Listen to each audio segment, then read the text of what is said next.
touchdown pass to former Pitt great Julius Dawkins. How strong are the Pittsburgh Gladiators? Well, last week they scored an arena football record 82 points in a victory against the New England Steamrollers.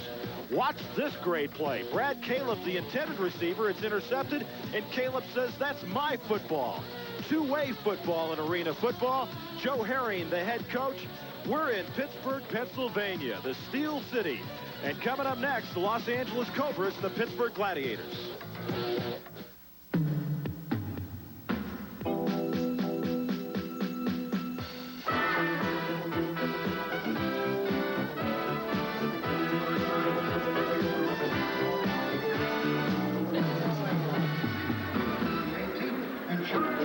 From the Civic Arena in Pittsburgh, Pennsylvania, ESPN presents Arena Football.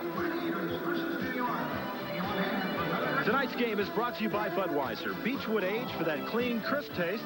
This Bud's for you. By Kellogg's Frosted Flakes, the taste adults have grown to love. They're great. And by your local Little Caesars, where you get 2 great pizzas for 1 low price. And let's take a look at the standings in the Arena Football League as we head into the 3rd week. Pittsburgh and Chicago undefeated. Detroit with a win last night over New England. New York at 1-1 and Los Angeles at 0-2. Hi, everybody, and welcome to Pittsburgh, Pennsylvania, along with former Seattle Seahawks wide receiver Steve Raible. I'm Roger Twibell. Steve, what's the difference between the 2-0 Gladiators and the 0-2 Cobras? There are a couple of coaches asking that same question. Turnovers, as far as Pittsburgh is concerned, they have gotten the turnovers, converted those into points. Los Angeles has given up easy touchdowns. They've made a lot of penalties, made it difficult for themselves. This is our 3rd telecast of Arena Football, and as we continue to learn the rules, we hope that you continue to learn the rules. So, Steve, why don't we take a look at them right now? And, of course, we start with the field size. Very quickly, the field is about half the size of an outdoor field. You have nets at both ends that you can play off of, and goal posts are narrower, so the kickers have a much more difficult time. Substitution rules once a quarter, and as we continue on, the rest of the rules, 8 men to a side. You have to play both ways in this game, offense and defense. You'll see some drop kicks, perhaps, and man-to-man defense only, like the NBA, no zones. The Cobras and the Gladiators coming up next from Pittsburgh, and we'll be back with more of our pregame show in just a moment.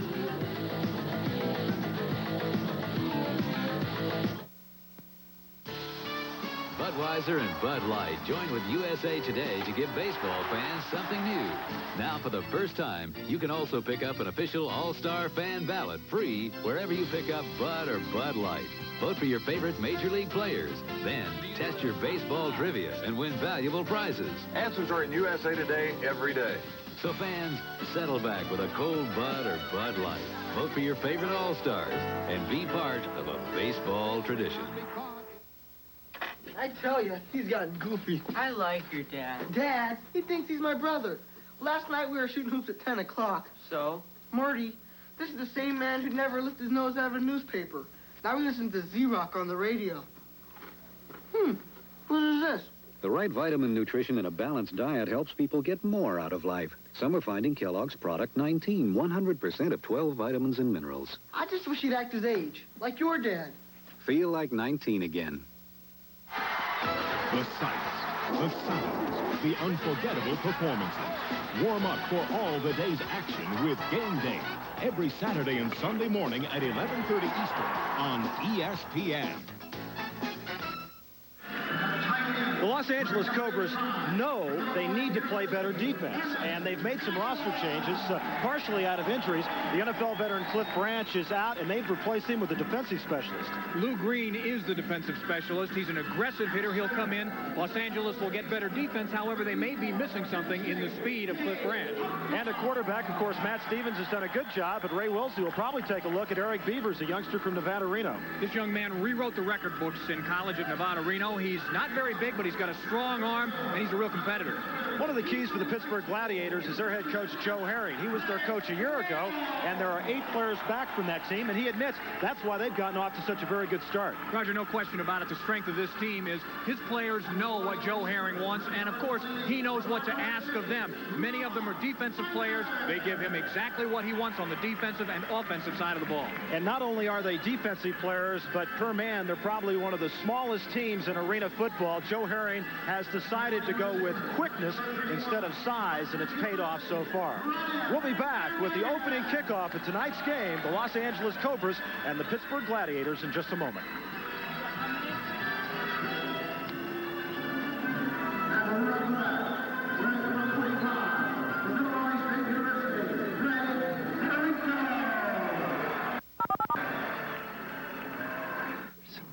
Could I have prevented it? You could with Thompson's water. This is the new probe. Not too long ago, it existed only as an experimental model at Ford. A prototype for auto shows, a car out of the future. But this is the year you get to stop looking at it and actually drive it. You can even take one home. The probe from Ford. It's hard to believe it's really here.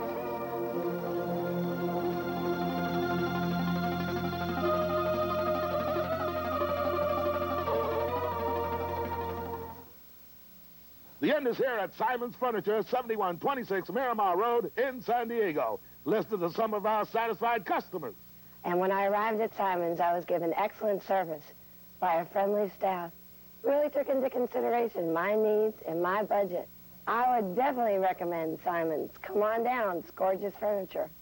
But hurry. When it's gone, it's all gone. It's the going out of business sale at Simon's Furniture across from the airplane on Miramar Road in San Diego. A lot of people don't realize in college, when you're kicking field goals and extra points, you're looking at a crossbar that's 23 feet across, and you come to arena football, and I got to tell you, it's like apples and oranges. It's like kicking down a hallway is what it is. You're looking at a 9-foot crossbar, elevated to 15 feet.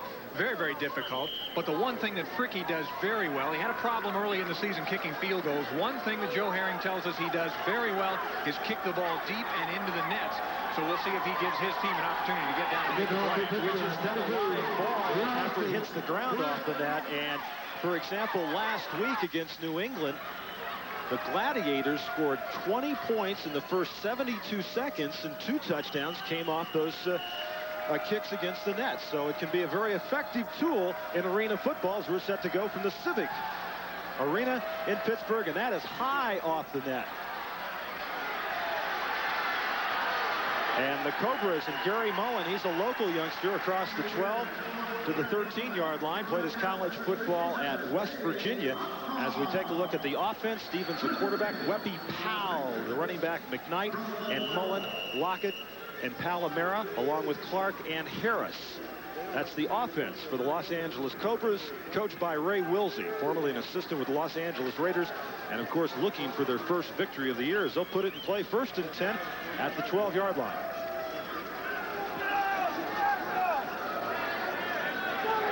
Weppy Powell, and he might get a yard or 2. Now, Powell is one of the better rushers in arena football. As we take a look at the defense, Ernest Adams, Dave Opfar, Craig Walls up front, Brian Moran, Craig Federico, Rock Richmond, Rob Miner, and Julius Dawkins.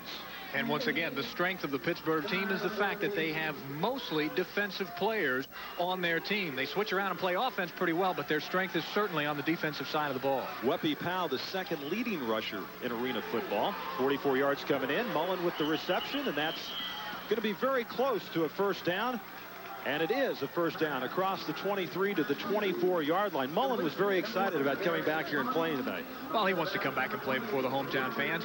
He's got some family and friends here this evening. As you watch Matt Stevens turn and fire, defensive back playing way off of Gary Mullen, and rightly so, because Mullen's got so much speed. You have to honor that. But again, remember, if you play too deep, just dropping off back there, the officials may call it a zone. Mullen from Clairton, PA, and of course Pennsylvania has always been a hotbed for high school football. As Stevens is nailed, and the man coming in to drop him was 67 David Opfar. He's 6'4", 265, played collegiately at Penn State, and was a pretty good player in the United States Football League. Has a national championship ring, as a matter of fact, on his finger from his days with the Nittany Lions. There you see him just fighting through the block, and this is the thing that Joe Herring likes about his defensive team. He's got quick players up there who can get around blocks and get in and make the play on the quarterback. Opfar and Ogren are the two big players for the Gladiators as they go to Mullen, and he's knocked into the boards at the 26-yard line.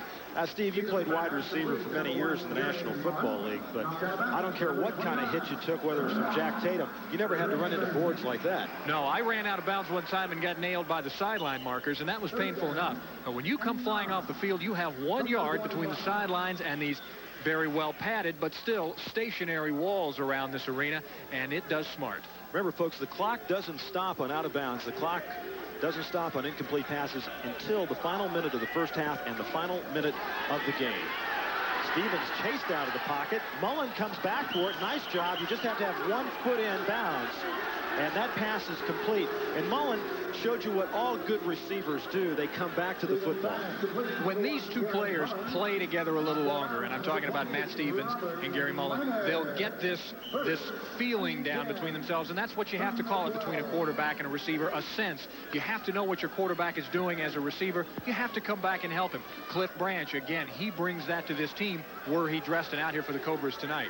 1st and 10 from the 12. Weppy Powell inside the 10 to the 9 and crashes into the boards. Powell came into the game 11 carries and 44 yards, right behind Billy Stone, who had 45 yards. But Ray Wilsey would like to establish a bit of a running game. Joe Herring, on the other hand, says, hey, we just do it to remind everybody we can do it. Well, Ray, of course, wants to do it to control the football, because the longer his offensive team stays on the field, the more difficult it is for the opposition to put their offense out there and perhaps score points against some weaker defensive players. 15-minute quarters. 11:08 to go in the first quarter, and a little mix-up right there. Mullen went down instead of out. A lot of read patterns in this game, and that is when you're getting man-to-man defense, if you're the receiver and the quarterback, you're looking at the same thing, supposedly. If you line up there wide and the defensive back maybe creeps right up in your face, you may have a call on that you just take off and run downfield. Somewhere in there was a missed read, a missed assignment. I want to keep an eye on 54 Craig Walls. He's 6'3" and 215, one of those smaller players that Joe Herring has, as McKnight goes in motion. Stevens has got him wide open, and it's a touchdown for the Los Angeles Cobras. That play was made that time by Matt Stevens. His ability to roll out and challenge the defense, the defensive back had to come up and make the play. Otherwise, Matt Stevens trots in for the touchdown, and in so doing, he leaves Matt McKnight wide open in the end zone. Second touchdown catch of the year for Matt McKnight, the 11th touchdown pass for Matt Stevens, and it's very important for this Cobras football team, the style that Wilsey wants to play for them to get in front. They did it last week in Chicago. They fell apart in the third quarter, though. As the point after now attempted, Ken Olson. And that's good. Folks, that's just 9 feet wide there. It's like, go to your front door and just think of putting your front door together a couple of times and try to kick a ball through there. You see what these guys go through. 7-0. The Cobras score first in Pittsburgh.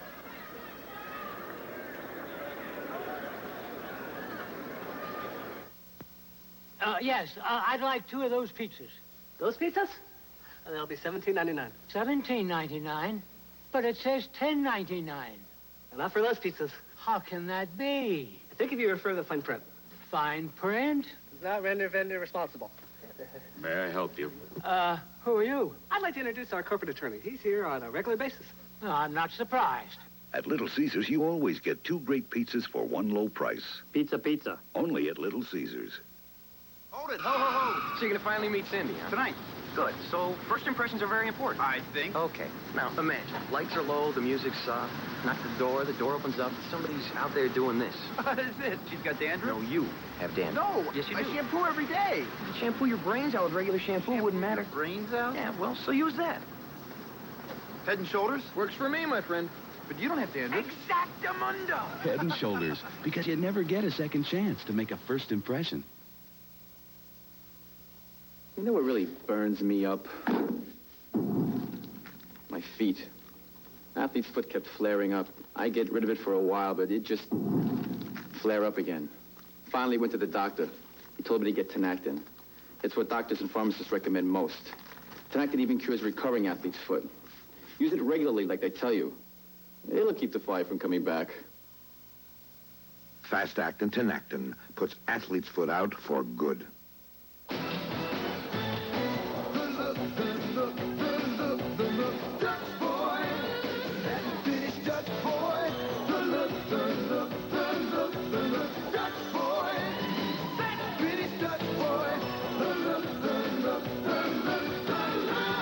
Dutch Boy satin finish has the look that gets the looks. The look that's today's hottest decorating trend. You can see why it's worth more.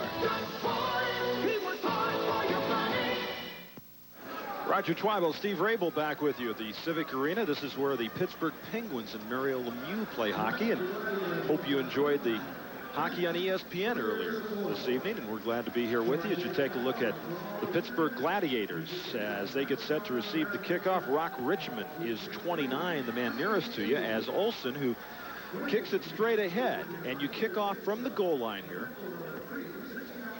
And if Olsen has the kind of luck that Fricky had a few moments ago, he will too kick it into the net.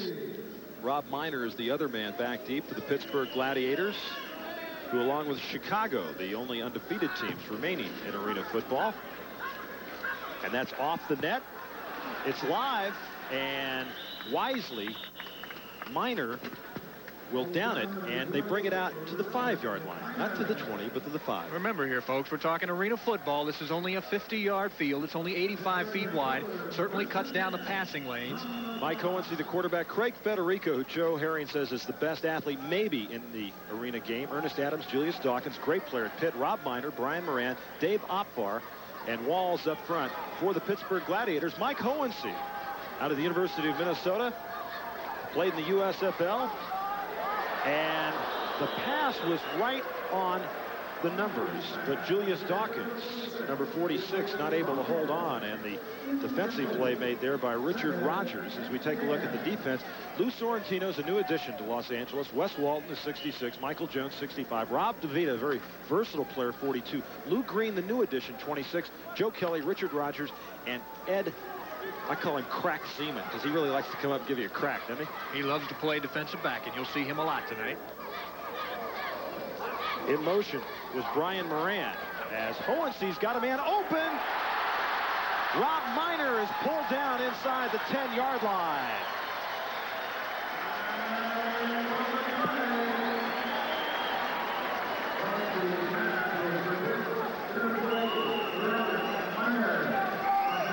Well, Miner making a good catch that time. Just a great route all the way across the field. And Green trying to catch up. Green has his jersey tied up. They're kind of tough to spot exactly who he was at first.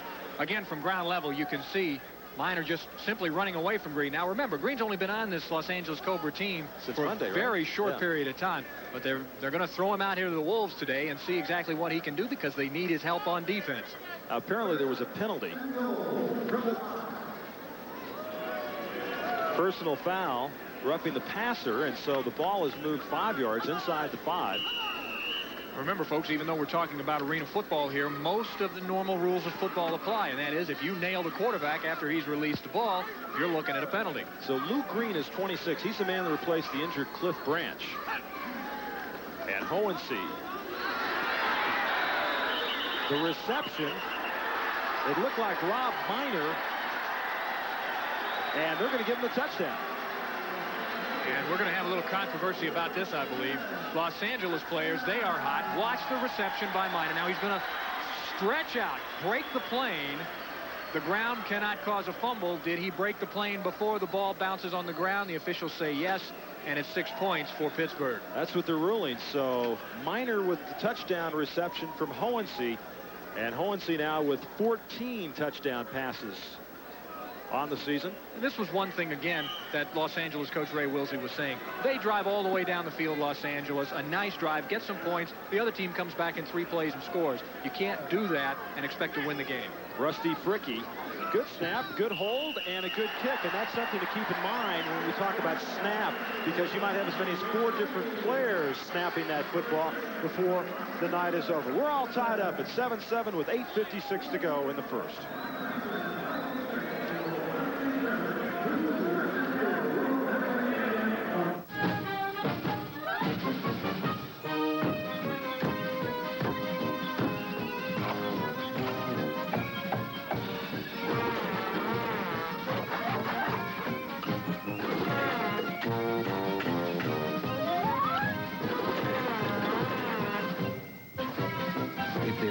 To be done, there's a Wells Lamont glove to do it.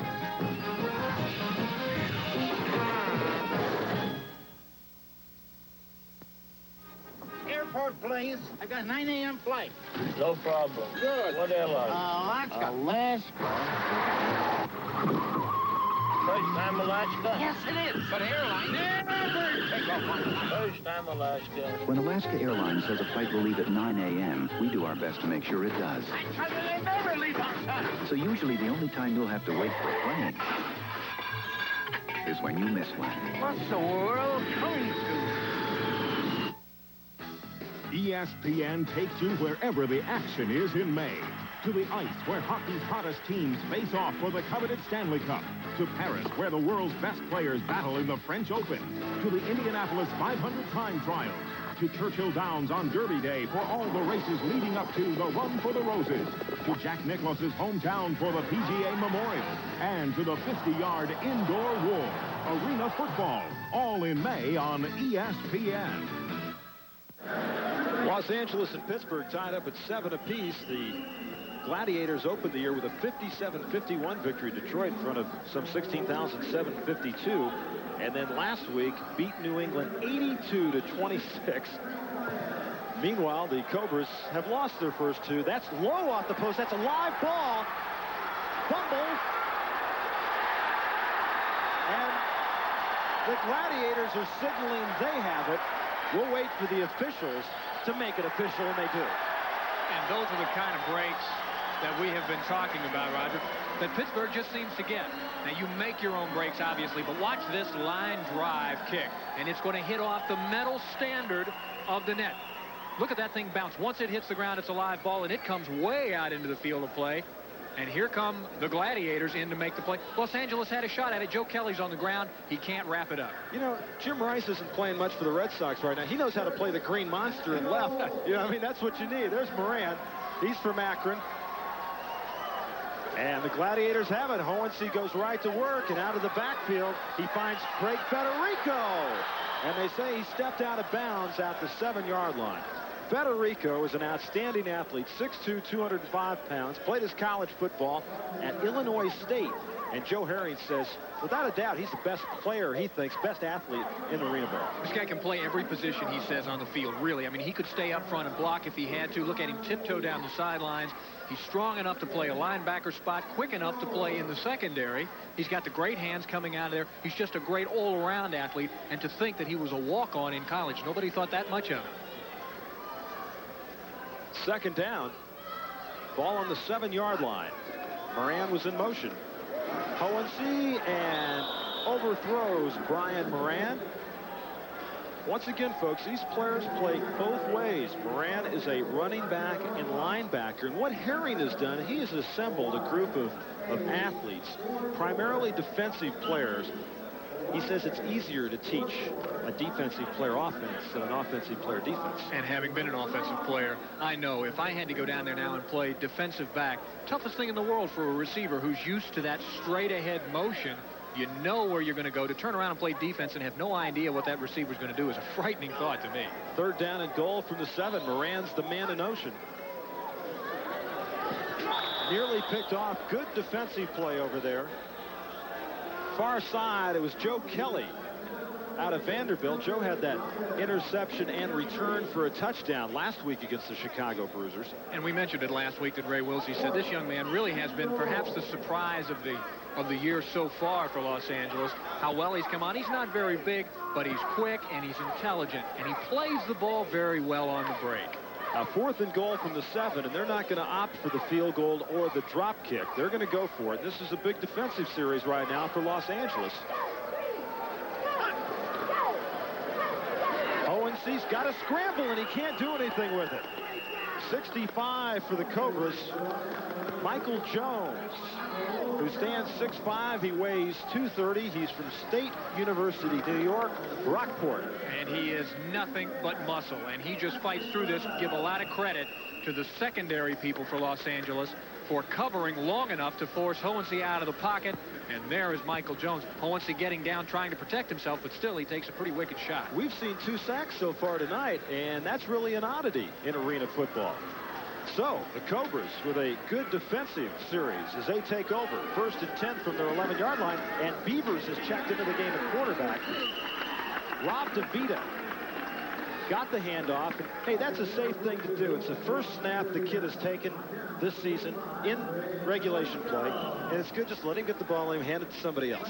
I'm almost surprised that they didn't have Weppy Powell in there, and because he, of course, is the most experienced ball carrier on this team. But DeVita's a good all-around athlete as well. We'll see Beavers put it up before this series over. Gain of 1, 2nd and 9. Beavers, and it's deflected at the line of scrimmage. The man with his hand up was, well, I'll tell you, this is one of the great names in arena football, Fabre Collins. Hey, there's some great names in this game between Weppy Powell and Fabre Collins out of Southern Illinois. And one of the reasons why Fabre, not very big at 6'2", 220, but one of the reasons he was able to get up and knock that ball down is that Eric Beavers is only 5'11". He's short. He's going to have to throw around and through these defensive linemen. He can't stand up there and throw over the top. And Beavers, you say he's 5'11", he wears a size 8 shoe. Tiny feet. Yes. Beavers and the reception. Beautiful catch over on the far side. Richard Rogers was the man that hauled it in, and that's going to be enough for a first down. Hey, that was more than a beautiful catch. That was just a terrific one-handed snare on the sidelines. In fact, I think it surprised Richard Rogers as much as it did everybody else on the football field. Here's Beavers dropping back now, looking to the sideline, seeing Rogers. Rogers just sticks his arm out there. It looks like an old Fred Bolitnikoff one-handed job. Of course, in those days, Fred used a lot of stick 'em. No stick 'em there. Pitch back. DeVita.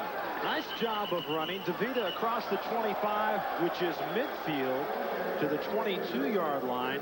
DeVita is one of these guys, good size, played his college football at a little school called Illinois Benedictine. He's 6'2", 222. And there are so many of these kids, Steve, and you know from all the training camps you were with Seattle, the difference between a player coming out of college and making an NFL team and not. Very, very slight. Very slim. They're going to run it again, and no go that time. Up front for the Pittsburgh Gladiators, Kendall Walls, 6'3", 254 from Kentucky State. His brother Craig Walls also plays on this Pittsburgh Gladiator team. You take a look from the reverse angle. Cut from the same bolt of cloth, these two brothers. Kendall a little bit bigger, going about 250 pounds, and he just knifes right through there. Again, the blocking up front for Los Angeles, perhaps not what it could be, and allowing these fine defensive players, the specialty-type players for Pittsburgh, to make the play. 3rd and 5 now for the Cobras with just 3:09 to go in the first quarter. Going up top to Kelly. Incomplete. Rob Miner out of Iowa State was the man on the coverage, and that'll bring up a 4th down situation for the Los Angeles Cobras. And I'm not altogether sure. If I were a wide receiver or a coach, Ray Woolsey down there, I might complain to the official a little bit. Watch Miner. Face mask, just sticks his hands up in front of Kelly. He doesn't go for the ball. That's face masking in my book. And the Los Angeles Cobras to attempt a field goal right here. 42-yard attempt. Ken Olsen. Oh, just misses. Now it's a live ball. And the football goes to the stands. Folks, you get to keep it in arena football. Somebody's going to walk home with a nice little souvenir tonight. Timeout on the field with 2:22 to go in the first quarter. We're tied at 7.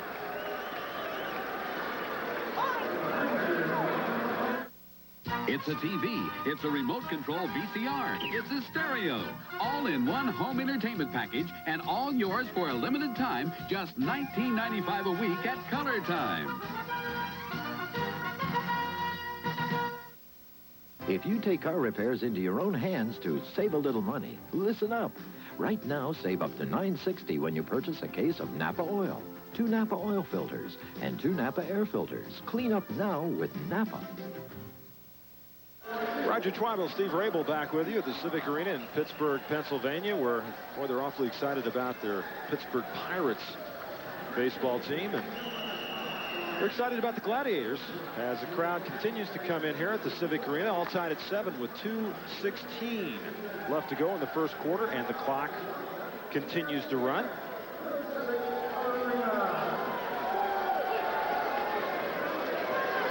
Owen looking downfield. Just beyond the outstretched hands of Rob Miner. And that was the newcomer, Lou Green, back there defensively. Played at Cal State Northridge, and the Cobras are filled with a lot of players from that suburb of Los Angeles. And it's obvious that Joe Herring, knowing that Lou Green just off the bus from Cal State Northridge, they're going to go right after him.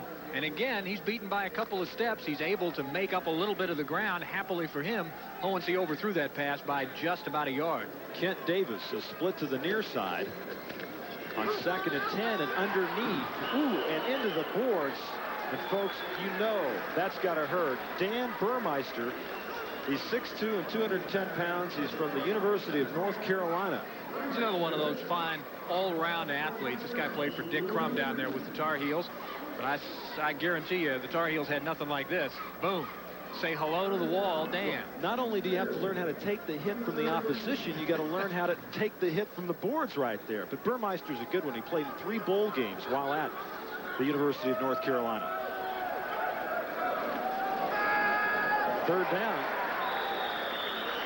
And it appears as though they got the first down. Stuart Mitchell is number 30, and he's an interesting young player. He's 6'3", 207 pounds. He was a quarterback at Cornell.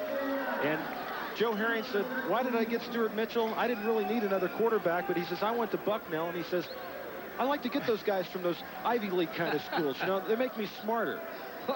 One thing about Mitchell, and that is he had some pretty good coaching there. Maxie Bong, great former All-Pro, coaching up there at Cornell, and has done just a great job in turning that program around. But Herring said he's a good kid, and he's a smart kid, and we're going to find a spot for him. Lots of time for Hohensee. That's Mitchell, and he just overthrows him. Good rush put on that time. Number 60, Chuck Harris, who played collegiately not far from here at the University of West Virginia, put the pressure on Hohensee. And we have completed the first quarter of play from the Civic Arena in Pittsburgh. And the Cobras and the Gladiators are all tied up at 7 apiece.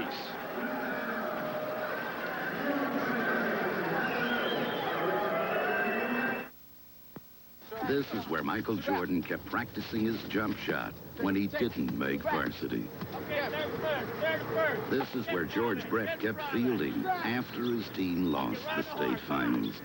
Wildcat ball. And this is where Walter Payton played every game his freshman year as a drummer in the marching band.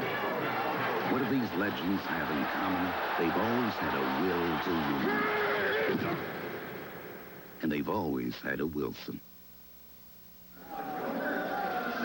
There's the head coach of the Los Angeles Cobras, Ray Wilsey, who was coaching with the Los Angeles Raiders this last year, but when Tom Flores was let go, then the assistants usually go too. And Ray has stayed in Los Angeles. Lou Erber, who was also on that staff, one of his assistants, says, we start the second quarter, and, you know, arena football, maybe last night's game, Detroit winning 29-24, the scores are coming down, and defense is starting to play more of a factor. As Hohensee tosses one up in the air. What a catch!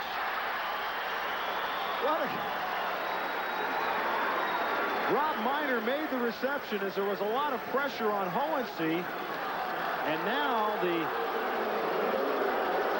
officials are ruling an incomplete pass. I suppose he didn't have control of it. Might be their call. We'll wait to see. But Miner, probably the best offensive threat as far as this Pittsburgh team is concerned, along with Julius Dawkins, because he, in fact, was an offensive player over at Iowa State. Boy, Herring was really getting after the side judge that time, and he's still drawing at him. Yeah, Joe's pretty animated down there on the sidelines. He'll let you know what he's thinking. 3rd and 10.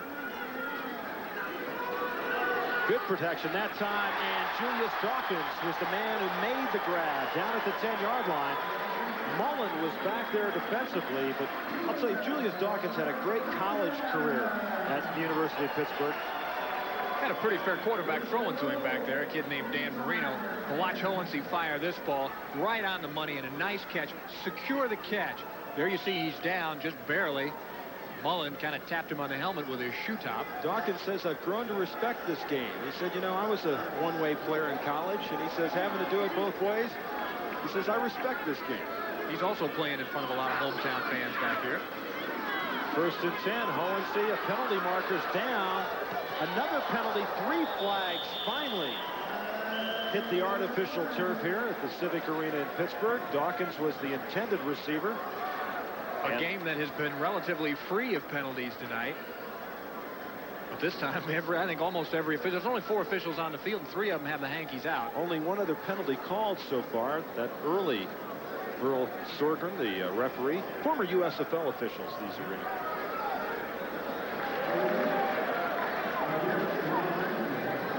Well, we got a couple of calls. A holding call against Los Angeles is going to be denied or declined, but the illegal defense is going to stand. And no call by the official if the illegal defense was a zone coverage or perhaps an illegal blitz. All of those can be in this game illegal defenses. They have a tackle box, right? Right. Not the kind you take your fishing gear. No, not hardly. Although some of these guys, if they make too many penalties, will be grabbing that tackle box and going out fishing because they'll have a lot of spare time. So if you're going to rush, you have to stay inside the box formed by the linebackers and those defensive linemen up front. And only one of the linebackers can blitz. Correct. He's designated, and he has to come from within that area. Quick pass and a touchdown. Ernest Adams, 85. And Joe Herring was telling us about a touchdown pass last week that Adams had, but he says, I don't know how a man got so wide open on such a small field with so many players. Well, you tend to forget about this guy. He's called a lot of different things in this game. The Y back, the tight end, the R back, the receiver. Basically, he's another lineman who is eligible. And Ernest Adams, all he's been doing up to this point is blocking. That time, he continued to block. Hohensee rolled to his right, looks back for the big 6'3", 240-pounder out of Illinois and finds him just as wide open as he was last week. And Fricky will come on to attempt the point after from Lycoming College in Pennsylvania. Hohensee will hold it, and he's been good so far. I'll tell you, he got off to a terrible start his first game of the year. Last week he hit about 50%, and so far tonight he's 100% as the Gladiators have a 14-7 lead. Sometimes the simplest ideas are the best ones. Introducing the Elite 50LX from Honda, the scooter that comes with a trunk. It'll hold dinner for 4 and a small orchestra. It's the perfect place for your helmet and jacket. In fact, there's so much room, you can take Frankenstein, King Kong, and Godzilla for a ride. The Honda Elite 50LX, the scooter that comes with a trunk. Even using them in your left hand, these new WIS offset snips will give you twice the leverage of ordinary snips in your right hand. And because of their offset blade design, give you more control by actually pushing the metal out of your way. So more of your energy goes to work instead of going to waste. WIS offset snips from Cooper Tools, the difference between work and workmanship. Monday, a hurricane swings north in a clash of perennial college baseball powers. The top-ranked Miami Hurricanes take on the Maine Monday night at 8 Eastern, live on ESPN. Let me show you some used cars and used trucks that we have on special sale here in Carlsbad. Here's a 1985 Ford Ranger pickup, $44.95, $89 a month. An 85 Dodge Colt by Mitsubishi, $39.95, $79 a month. An 87 Ford Ranger pickup, $59.95, $109 a month. An 86 Chevy Chevette, $34.95, $75 a month. An 84 Chevy Blazer, $69.95, $119 a month. We got a jillion of them. It's Giant Worthington Dodge in the Car Country Mall here in Carlsbad, open till midnight. These are iron pills. Last year, a San Diego child died after eating her mother's iron tablets. Do you know what to do if your child is poisoned by a medication or household product? The Regional Poison Center at the UCSD Medical Center is available 24 hours a day to help in a poisoning emergency. When our family had a problem, the Poison Center was there for us. Remember this number. It could save a child's life.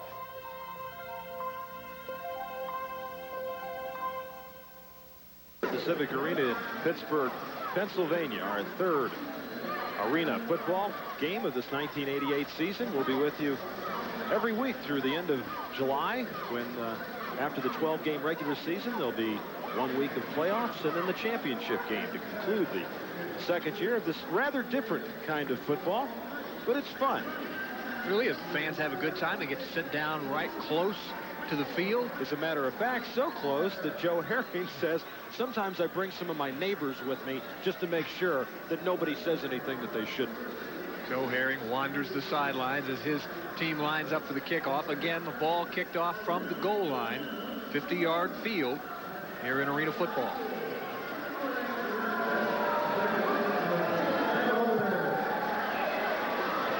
That's going to be shorter than that, and Lou Green will return it. He fumbles the football. It's loose, and they have blown it dead.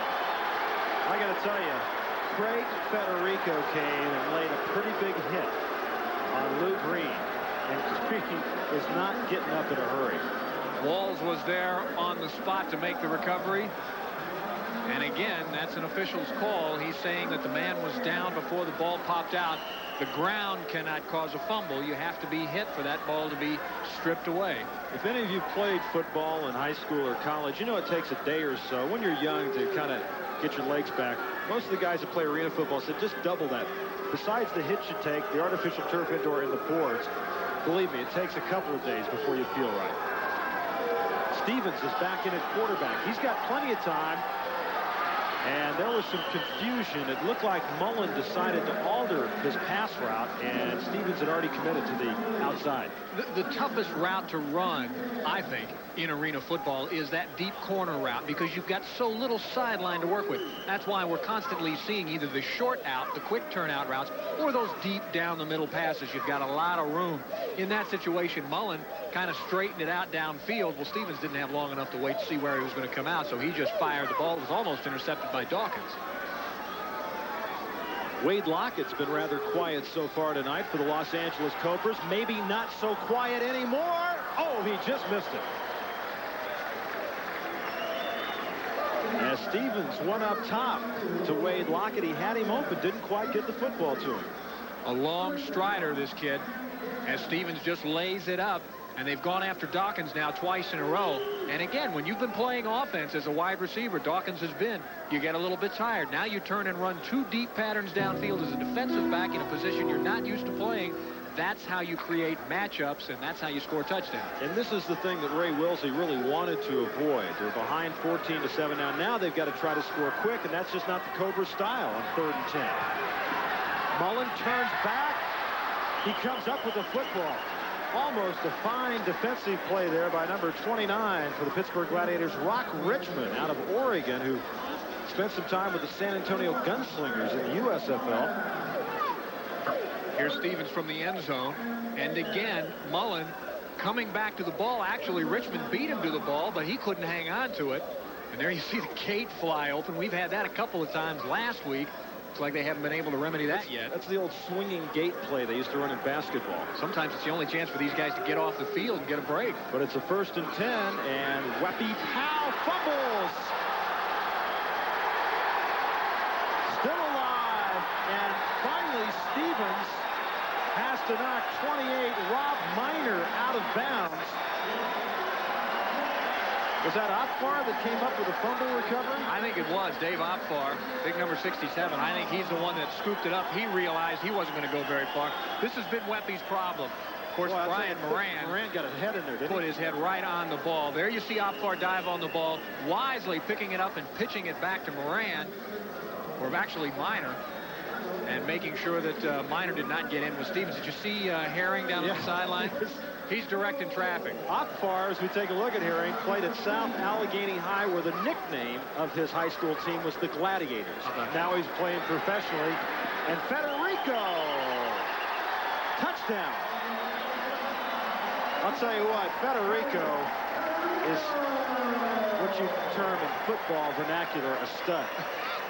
Yeah, just take a look at him. I mean, he looks like a linebacker. He looks like a player, doesn't he? He just looks kind of mean. Watch this. Now, he knows what he's going to do with this ball. He's going to get it in the end zone. He's going to sail over everybody, have absolutely no regard for his body. That's a football player for you. So once again, it's the turnovers that kill the Los Angeles Cobras. Something that poor Ray Wilsey, as long as he coaches, that's something you just can't coach. Don't turn the ball over. It's going to happen to you. Fricky missed one. Well, that isn't bad, folks. I'll tell you what, in arena football, if you can hit 2 out of 3 on the extra points, you're doing good. Now, let's take a look from the end zone in Federico. A little cocky, a little confident. He's in there for the TD. We'll be right back.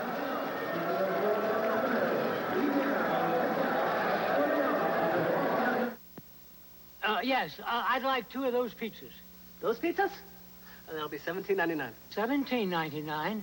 But it says $10.99. Not for those pizzas. How can that be? I think if you refer to the fine print. Fine print? Not vendor responsible. May I help you? Who are you? I'd like to introduce our corporate attorney. He's here on a regular basis. No, I'm not surprised. At Little Caesars, you always get 2 great pizzas for 1 low price. Pizza. Only at Little Caesars. Hello, everyone. This is Tim Brando. And coming up at halftime, along about 12 o'clock Eastern Time, I'll tell you who's at the pole position at the old Brickyard, and we'll bring you up to date on the Bruins and Devils. All of that coming up. Right now, back to Roger and Steve in Pittsburgh. And we welcome you back to the Civic Arena in Pittsburgh, where the Gladiators now have scored a couple of times here in the first 5 minutes of the second quarter. They've taken a 20-7 lead. 10:03 left to go, first half. Along with Steve Raible, I'm Roger Twibell, as the Gladiators and Rusty Fricky will kick it off, and it's another deep kickoff. Green takes it. I'll tell you what, he was looking to find the ground on that return. He wasn't looking for daylight. He's been smacked a couple of times. He gets up a little bit anxious, saying, hey, guys, come on, give me a break. Maybe I better start swinging a little. Take a look at the guns on this guy. I mean, he's well put together. He's a tough, aggressive kid. But again, he hasn't played football for a while, and he's new to this Los Angeles Cobra team. It's going to take him a little time to get in sync. He's going to know he played in the game tomorrow. Oh, is he going to be sore? It's going to be the hot bathtub, right? Stevens will come back at quarterback for the Los Angeles Cobras. They're down now 20-7, and their style is not the big play. Penalty markers down. The intended receiver was Richard Rogers. And the penalty is going to be on the Cobras, a holding call. Can you believe that? When things start to go bad for you, they really go bad. And Wilsey, to his credit, I think, coming out looking for the short pattern. There you see Ray on the sideline. Bob Mishak, another former Raider coach, behind him. Not exactly sure what he's seeing either. Again, coming out, staying with that game plan of trying to move the ball down the field, just as 2 games do not a season make, and being 0-2 is certainly not going to kill the season for the Cobras. You can't get it all back right here. Stick to your game plan. It's early in the second quarter, but you can't afford costly penalties like that. 66, Wes Walton is the center. 65, Michael Jones, also the offensive line, and Stevens just trying to throw that in the general direction of Kelly as he was nailed back on the goal line. There's a penalty marker down. 54, one of the men in there, that was Craig Walls, and also number 32. And you see the personal foul there. I think perhaps Stevens took a late shot over on that near sideline up against the wall as he released the ball. Walls is the prototype Joe Herring player. He's 6'3", he's 215. He played his college football at Indiana.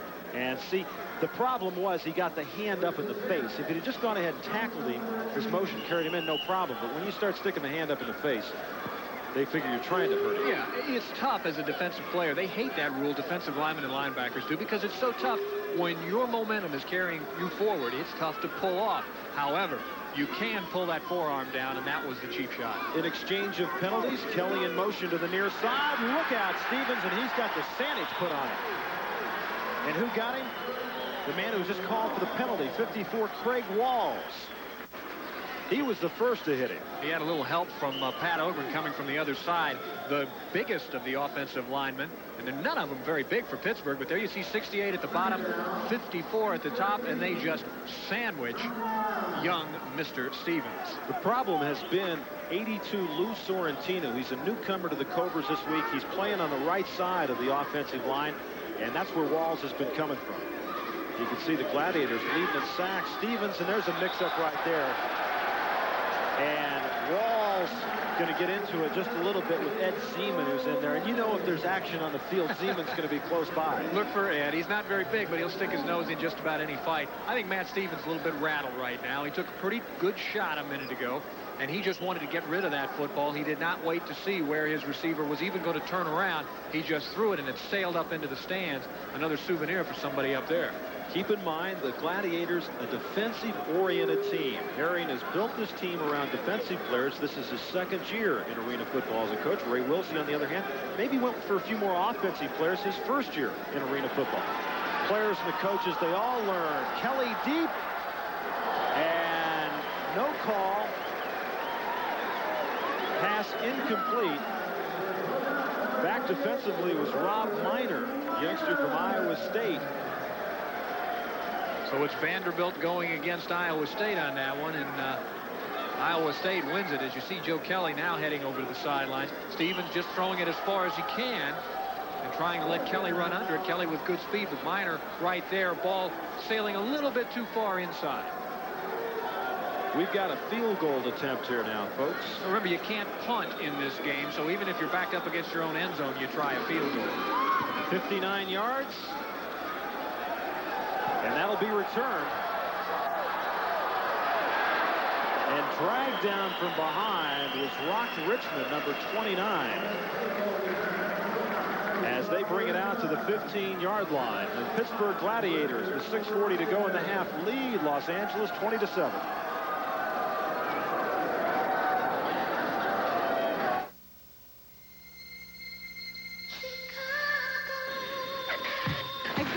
See the look on his face. He's going to be so excited. It's a feeling.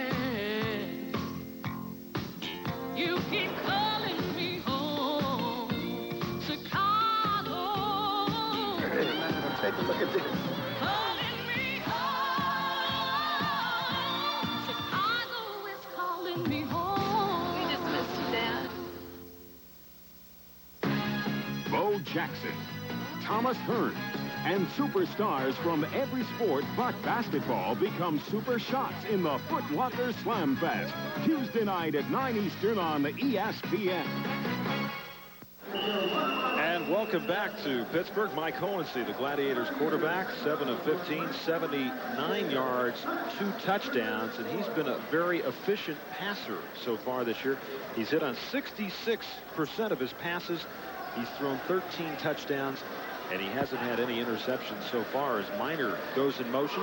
Hohensee going downfield deep, and the intended receiver was Stuart Mitchell. The man who can play quarterback. He can play wide receiver. He can play defensive back. Herring really likes to have versatile type of football players. He likes guys in that 6'2" to 6'3" range that weigh about 200 to 220. Remember, too, that the quarterback and the kicker and the defensive specialist, the only ones who will come out series after series. Quarterback does not have to go both ways. So, again, your defensive people are the ones who are instinctively, I guess, the best football players. You can teach them then to play offense. And once again, Mitchell went to Cornell, so he should be able to pick up football plays. Pass intended for Minor, and it's incomplete. Also, folks, if you're wondering why Los Angeles was attempting such a long field goal, and why weren't they punting, there is no punting in arena football. All right, you can't punt, so you try the long field goal. You know that the other team is going to return it just like a punt. And so, again, these guys who have been offensive players for that entire series now have to try to run downfield and cover. Had that kick actually gone in between the uprights, it would have been a 3-point field goal, but it wasn't even close. 3rd down and 10 now for the Gladiators. And I'll tell you what, Hohensee didn't have much time to think about it as 55, Brian Clark, another one of those players from Cal State Northridge, came in there to make the sack. Now, sometimes this is going to happen to those undersized linemen that are playing for Pittsburgh, and that is a guy the size of Brian Clark, 255 pounds, is going to get around a Fabre Collins who's only 215, 220, and Clark just simply running right by, running over the blocker. We're going to have a 60-yard field goal attempt here now, folks. Good luck. We've got a 60-yard field goal attempt, and I got to tell you what, the odds on this, look at that opening. Rusty Fricky. Not nearly enough leg. And Lockett, 2 yards deep, has got plenty of room to return it. And he was looking for the ground in a hurry as he's across the 15 to the 17. And did you see who was down there to make the play? Number 3, Rusty Fricky, the kicker, is the guy down there. Pittsburgh leads it 20 to 7. Come on now.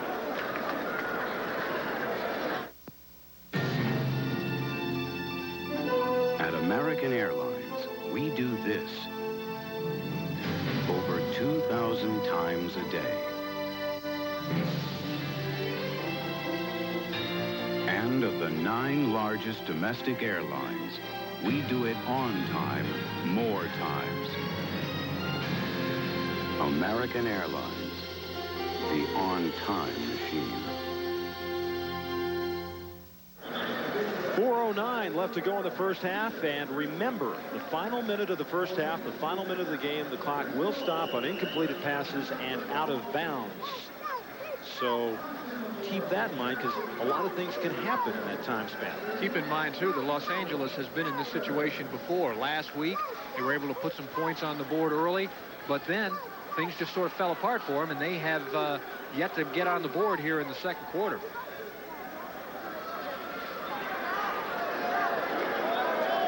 McKnight to the near side along with Mullen.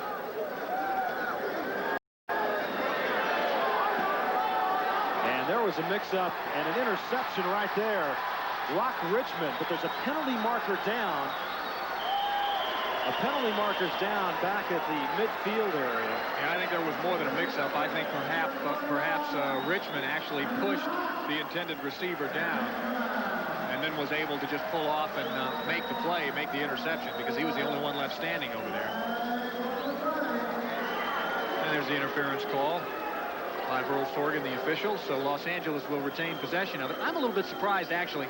You know, Wilsey told us this morning that we would see Beavers early in the game. We saw Beavers early in the game. Here you see Stevens pass downfield after his receiver got knocked down, and there's Rock Richmond for the interception. We saw Beavers. He's come out. I didn't think he did all that badly while he was in there. He really didn't have much of an opportunity. Well, I think Wilsey's plan was, excuse me, to get him in for a couple of plays early in the game, and then possibly in the second half then to bring him back in. 1st and 10. Ball's at the 20-yard line of the Los Angeles Cobras. Lockett, who's been awfully quiet tonight, is split to the near side. Mullen at the top of your screen. Stevens going to Lockett, and he drops it. Well, I'll tell you, Stevens put it right on the money. 29, Rock Richmond was the defender, and there's a penalty marker down at the line of scrimmage. So just like that, we have almost a penalty-free first quarter. Here in the second quarter, we've seen the Hankies fly, and this one is going to go against Los Angeles. So a little tit for tat on the penalty side of things.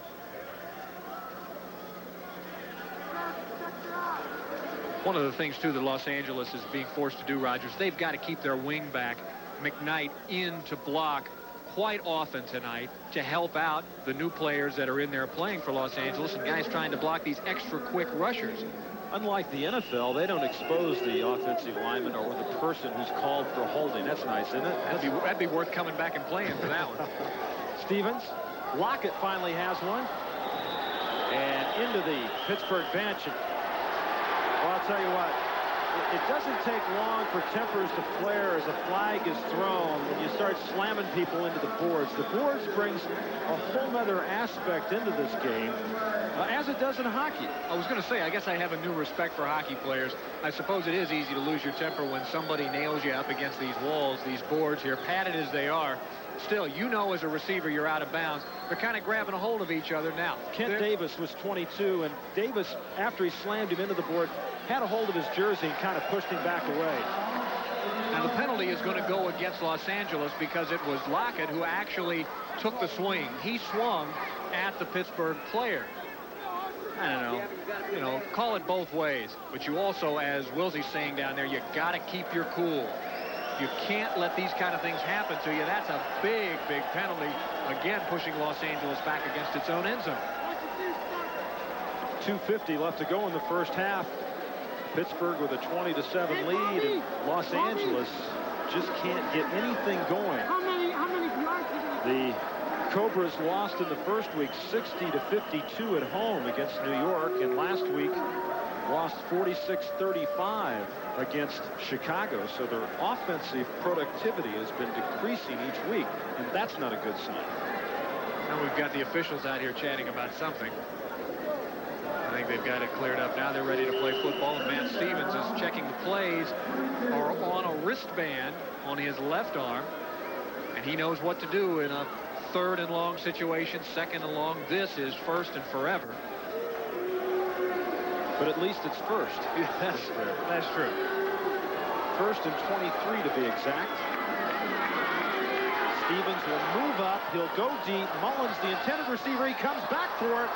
And, hey, as quick as you can say Matt Stevens to Gary Mullen, you got a touchdown. And Matt's not even going to spike it. He's just going to set it down, or Gary, that is, and come back and be congratulated by his teammates. And just like that, you can come back. And that's the beauty of arena football. Here's Stevens from the ground level shot as he steps up in the pocket.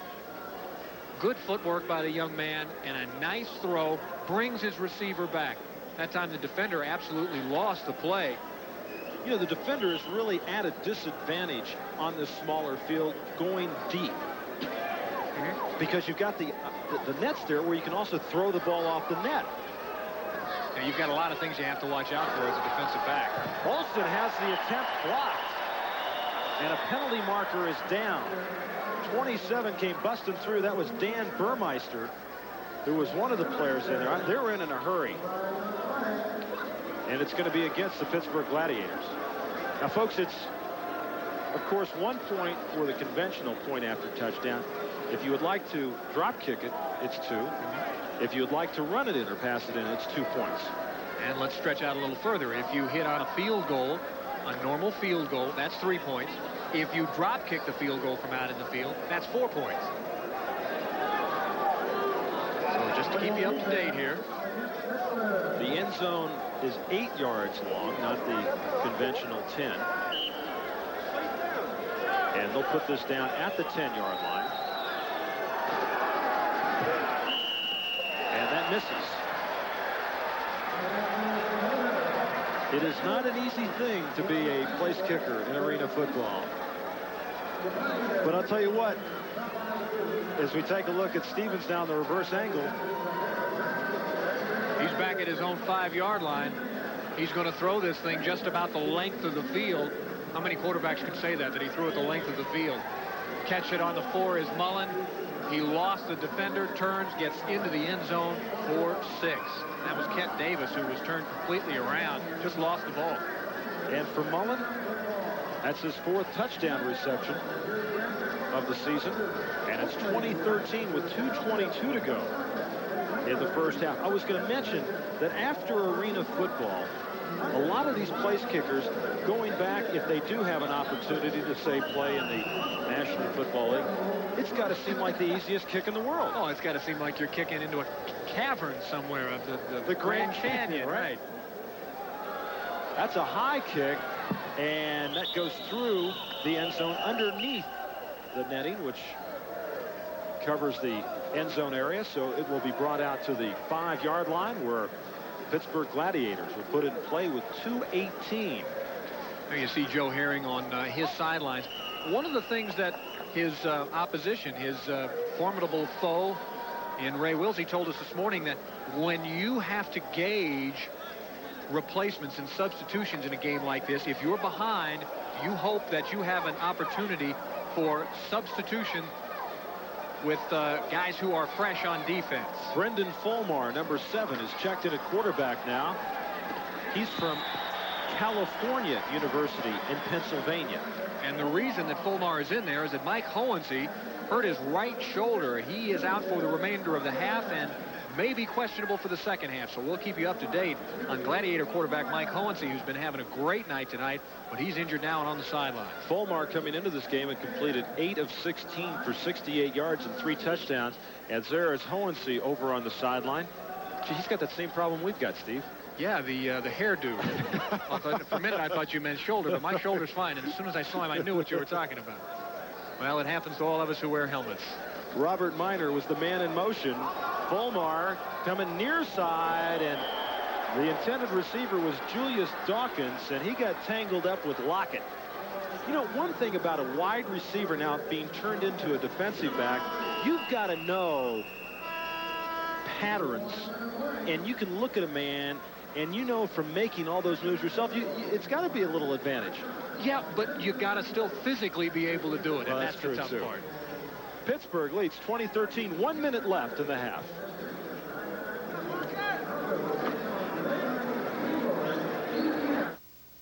The word is spreading across America. Free Coke. Honest. Yes, you can get a free 6-pack of Coke when you buy 2 Hastings air or oil filters at participating auto parts stores and participating service centers. Plus, enter free to win a special edition 1988 Olympic Jeep Wrangler. So come get your Hastings filter. The best there is. And get your free 6-pack of Coke today. Roger Twibell, Steve Raible back with you in Pittsburgh. There's 1 minute left to go in the half, and that means that the clock will stop on incompleted passes and plays that are out of bounds. Of course, the teams do have their timeouts. And Brendan Fulmar, young man from California, University in Pennsylvania, 6 feet, 190 pounds. He was with the Gladiators last year. So this is another strong position for the Pittsburgh team. He knows exactly what Joe Herring, his coach, wants on offense, and he'll continue to direct the team for a while. Moran was the man in motion. And Fulmar back across the grain. That was Moran, 31. 5'11", 190 pounds from Akron University, the intended receiver. What sort of patterns do we see run here, Steve, most of the time? Well, we're seeing basically underneath crossing routes with guys going deeper behind them. If the quarterback reads, this time you see Fulmer looking to that underneath route, that crossing route, man-to-man. The quarterback looks deep and sees that man open, he'll go there. Layer-type routes, individual one-on-one routes. Matt McKnight was the man on the coverage on that last play. 54 seconds left to go. 3rd down and 10. Fulmar's got some time, took a big hit. Dawkins is there, touchdown. Lockett was the man beaten, and Fulmar took a big-time hit just as he let go of the football, but he found Dawkins in the end zone. So Brendan Fulmar, who comes off the bench, throws his 4th touchdown pass of the year. And this really is a scary hit for a quarterback. You can't see it coming. He gets hit right in the back, but he stands in there strong.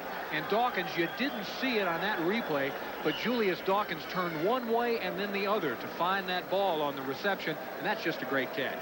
Tony Palomera, number 80, was the man who laid the lick on Fulmar. And so the Gladiators have added a score here in the closing seconds of the first half, as Fulmar now is going to have to hold for Fricky, and he got it. I'll tell you what, he's 3 out of 4. You know, Herring basically told him, he said, kid, unless you get it together, he says, I really like you as a person, but he says, you're out of here. That was after the first game. He hit 50% last week, and I guess he's going to be all right this week. He went 1 for 8 that first week, and that's how you get a road map and an apple back home, I'll tell you. Oh, man who's been to a few training camps. I bet you got some good stories about the Turk, don't you? I bet I do. I bet I can't tell most of them, too. Training camp is the toughest thing in the world, and we were all down there in training camp in Orlando, Florida, Daytona Beach, and it sounds like vacation spot, right? These guys were out there in that sun and in that heat, a couple of sessions a day. They had never been inside the arena playing until the exhibition games. Now, the Seahawks train in the most remote place probably of any NFL team, don't they? We used to. When I was playing, we trained in a place called Cheney, Washington. That's where Eastern Washington University is, and that's a long way from nowhere. You couldn't get in trouble out there if you wanted to. No, and I tried. Off the net, McKnight loses it. They're going to have to fall on it. Well, that time, Lockett lost the ball.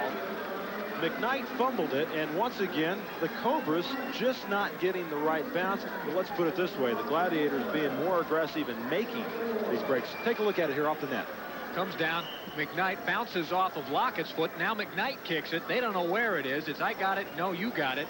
And that's the smartest thing that Matt McKnight did, and that is just dive on the ball and protect it. Now, 47 seconds left to go. First half, 27-13. Gladiators lead the Cobras. And Stevens is back out there with Mullen split wide to the near side. And that was a good job by Mullen, the offensive player, to break up that play because Rock Richmond had the coverage and the ball was overthrown. As a receiver, you're taught there are times when you're going to have to turn into a defensive back. If the ball is underthrown or overthrown, and you see that your defender, in this case Rock Richmond, Defensive Player of the Week last week, incidentally, with a couple of interceptions and 9 tackles. In fact, he leads the Arena Football League with 16 tackles overall. You have to turn into a defensive player. And there you see Mullen just tipping it away because Richmond had the position on that pass. 2nd and 10. Quick out to Mullen. And a timeout is used by the Los Angeles Cobras. So a timeout called with 34 seconds left to go in the half. Once again, the final minute of the first half, final minute of the game. The clock is stopped on out of bounds and interceptions. And I'd like to remind you that Steve and I will be with you next Saturday night, May 21st, from the Providence Civic Center in Providence, Rhode Island. The New York Knights will take on the New England Steamrollers. And, of course, Jim Krochickia leads the New York Knights. They beat this Los Angeles Cobras team their first game of the year. And there's a good look at Jim Krochickia, who so far on the season has thrown for 12 touchdown passes and just 3 interceptions as Ray Wilsey talks with his quarterback, and that's Lou Urban. Pretty good offensive mind himself. Some good coaches in this league, experienced coaches. A lot of these guys have coached in just about every conceivable position. Herring has been USFL, Arena Football, NFL, college, and that's the position that a lot of these guys are in. And it's a real challenge for these guys. There you see Joe pacing the sideline. I just saw Brendan Fulmar signing autographs. When's the last time you saw a football player during a game signing autographs? Well, he's, you know, their bench is literally in the stands. Sure. You know, things are a little more loose in this game. Let's remember that. It's a little more fun. 3rd down and 2. McKnight makes the reception out of bounds, and it's a 1st down. The clock stops with 29 seconds. The advantage a guy like Matt McKnight has over many of the defenders is that he's taller. Matt runs about 6'3", and as Joe Herring was telling us this morning, when the field is narrow as it is, it's only 85 feet wide, the way you increase your passing lanes is to throw it up in the air. You then increase the height according to the height of your receivers, and that's why Matt McKnight and Lockett as well, Wade Lockett, 2 tall, slender types. If you're with us last week, you remember the Cobras were really controlling the first half against the Bruisers, and Chicago scored late in the final minute and got back into it. Maybe things will reverse themselves. L.A. really needs to score here. 25 seconds left to go in the half. 27-13. And a touchdown right here would really give them some good momentum going into the second half as you take a look at Matt Stevens. Well, Matt's doing a good job in controlling the clock. His receivers are being smart. Step out of bounds and stop that clock. Not waste a timeout. They've been moving the ball pretty consistently. The thing, of course, that Matt is saying in the huddle, aside from giving his teammates the play, and that is, let's not have a silly penalty right now. We don't need a holding call. We don't need any cheap call against us. We have to sustain this play. 2nd down and 2, ball right at midfield on the 25-yard line as Stevens looking deep. Oh, what a great catch by Mullen and a touchdown. What a great catch by Gary Mullen. Rock Richmond was the man in front. Rob Miner was the man behind, and Richmond really never saw the football. Mullen got his sights on it, and actually it might have helped Mullen that Richmond was there to kind of brace himself. Look at it. Stevens, as soon as he threw this ball, I said, no way he should throw that. His man is double covered, but look at Mullen go up over the top and squeeze that ball. He's the only one, as you said, Roger, he's the only one that saw the pass. Take a look at it from another angle right here. Mullen is all hands and arms as he goes up over the defender, a guy on each side of him. His 2nd touchdown reception of the night. And 5th of the season. As Olsen attempts the point after. And it's no good. So Olsen having his problems tonight. He's been missing to the right-hand side, and it's 27-19, which is an 8-point lead now for the Pittsburgh Gladiators. I kind of thought maybe they'd go for 2 that time. Well, you know, you have an offense that has controlled the ball pretty well here in the late stages. You thought they might go for it, but again, you've got a straight-ahead kicker who has shown that he can kick the ball through. It's just he's having some problems tonight, and that's the tough thing about this game. Folks, not only do you play two-way football, but remember special teams. I mean, football is such a specialized sport. As Mike Hohensee, the starting quarterback, with a bruised shoulder, may not return even in the second half. But you play offense, you play defense, and then you go out and you play the special teams too, which nobody likes to play. Right. Everybody but the quarterbacks, as we said. We're looking at Hohensee. There are a few individuals that like special teams, and you can tell by the look in their eye who they are. My guess is a guy like Ed Seaman, for instance, is one who likes special teams. Well, that's a good kick right there. High, and no chance of a return. So that football will be brought out to the 5-yard line. 19 seconds remain, and that's plenty of time for the Pittsburgh Gladiators to move it down the field and score. It is plenty of time, but I think if I were Joe Herring, I'd tell Fulmer to go out there on the field and just kind of run this clock out now. With 19 seconds left, we don't want to get into any serious problems. You're a conservative kind of guy. Well, sure I am. Yeah, you were an offensive lineman, so you want to go down and up and down the field all you want. I'm a receiver. I say we need a rest. Let's take it easy here. Let's see what they do. Miner was the man in motion. Fumble. And LA's going to get it. Is LA going to get it, or is Pittsburgh going to get it? I think. And now they've signaled second down. So now the clock's running, and finally LA realizes the clock's running. And the time runs out.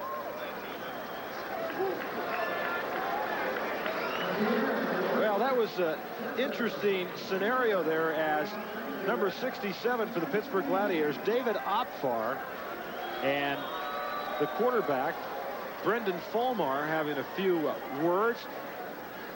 Obviously, Fulmer, having not taken as many snaps, had a little trouble with the exchange. As we take a look at Fulmer getting nailed right there, and then Dawkins really did a good job there, Steve, to turn the other way. How many times have I seen a former teammate of mine, Steve Largent, do that, to turn over one shoulder and then the other? Now we come back the other way. Stevens now throwing into coverage. Two guys back there, but Mullen over the top, making the catch between two defenders. And we're at halftime at the Civic Arena. 7 Los Angeles Cobras, 9 Los Angeles Cobras 19, and the Cobras will kick it off. One interesting stat from the first half was the fact that 6 different Pittsburgh players caught passes, while Mullen was the main man for the Cobras with 8 receptions, just 3 LA Cobra players, as Richmond brings it across the 10 to the 12-yard line, where Matt McKnight makes the tackle. And we'll take a look at the statistics. 11 of 20 for LA, 3 touchdown passes. Pittsburgh 9 of 21 for 346 yards, 30 more for LA. Penalty yards 5 of 28, 3 of 13. And you can see the field goals and turnovers there. Los Angeles 1 and Pittsburgh nothing, as Brendan Fulmer comes out to start the second half at quarterback, as Mike Hohensee is over on the bench wearing a baseball cap. So Steve, doesn't appear that he'll be coming back in. And I think that Pittsburgh coach Joe Herring has a lot of faith in Fulmer, so we'll probably see him the rest of the game. Boy, what a beautiful route, and the reception and the touchdown for Pittsburgh by Brian Moran. Spike it. And Moran got by Lockett, and Lockett knew it almost immediately. It was a great route by Moran, who was a free safety in college at the University of Akron. He replaced a pretty good wide receiver himself in Brad Callip, who's out with an injury. But take a look at the pass from Fulmer. Nice over-the-shoulder grab by Moran, as he was 2 steps beyond the secondary. 37-yard touchdown strike from Fulmer to Moran. And his second touchdown reception of the season. As you take a look at it again on the sideline route, and the man was Lockett, who in fact is more of a wide receiver than he is a defensive player. And he just got caught that time, and you can't give up the easy scores like that. Ray Willsie's probably pulling his hair out down there on the sideline, because again, coming right out, first play of the second half, to give up a long touchdown pass is just so tough to come back from. Point after is good. Well, I'll tell you, Rusty Fricke's going to be a popular guy with Joe Herring. And Ray Willsie can't believe it. The first play of the second half from scrimmage, and his team trails 34-19.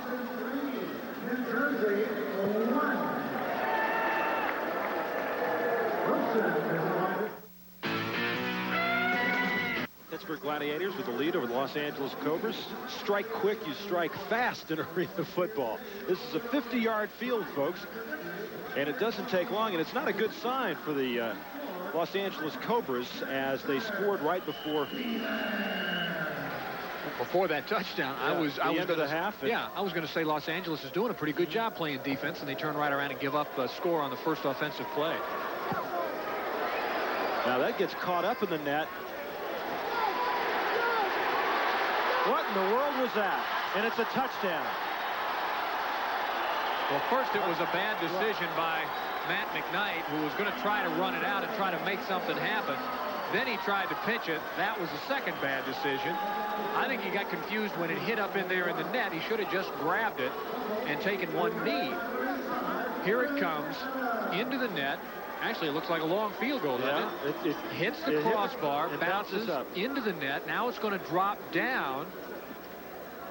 Now, right there, McKnight should get on the ground. Take a knee. It's not a live ball. It hasn't hit the ground. Now he tries to pitch it out to somebody, and that's really the wrong thing to do. Well, we've got an official ruling right now, and the ball has been brought out. Now they're going to say he was interfered with on the reception, I guess, and he did not get the 5 yards. 5 yards. Well, that's why those guys are paid to be officials, and the rest of us sit up here and criticize their calls because they see things that sometimes we don't see. Let's take a look now. He's got the football. He's 8 yards deep. Boy, he sure looked like he had 5 yards, didn't it? Unless it's 5 yards from the... Well, he's explaining it down there now as the official. Well, whatever it is, it's a break for the Los Angeles Cobras. Boy, it sure Joe is. Herring exhorting his team on. I mean, McKnight, you got to feel bad for the kid. First, the ball gets tangled up in the loose netting. He's got to wait for it to come down. He doesn't know how close the guys are. And he just lost it momentarily. Stevens goes deep to Mullen. Now, that should be a penalty. It should be, and I don't see a flag on the ground. That should be a face mask call. If you're playing, all rules being equal, this defensive back never looks back. Now watch, here comes the ball. That is a face mask penalty, and there are 2 officials standing there looking at that. If this game is in L.A., there's a lot of angry fans right now. Well, maybe we can get an official to explain that to us. As Stevens steps back and pass is incomplete, intended for Wade Lockett. There's Mike Hohensee on the sideline. See, he's got the shoulder pads. It's his off. right shoulder. Yeah, it looks like he's got the shoulder pads off and maybe a ice bag or something up on the top side of his right shoulder. All right. Let's explain the kickoff situation. You have to be outside of the 5-yard line when the man receives the ball, when he finally catches it. Right. If he's in the end zone, you have to give him 5 yards outside that end zone, so on the 5-yard line. So the call was correct by the officials as the Cobras are now faced with a 3rd and 10 from their own 1-yard line. Stevens, and it's intercepted. Intercepted by Rock Richmond, and Lockett pulls him down at the 10. Stevens knew he was in trouble, knew he had to do something with it. But all things considered, facing a possible 4th and 1, a 4th and 10 from the 1-yard line, maybe he did the right thing. Sure, you're looking at a long interception or a field goal attempt, which would be just as good as a punt.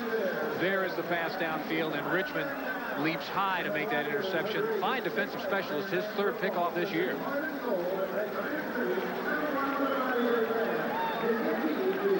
And we'll return to Pittsburgh with the Gladiators leading 34-19.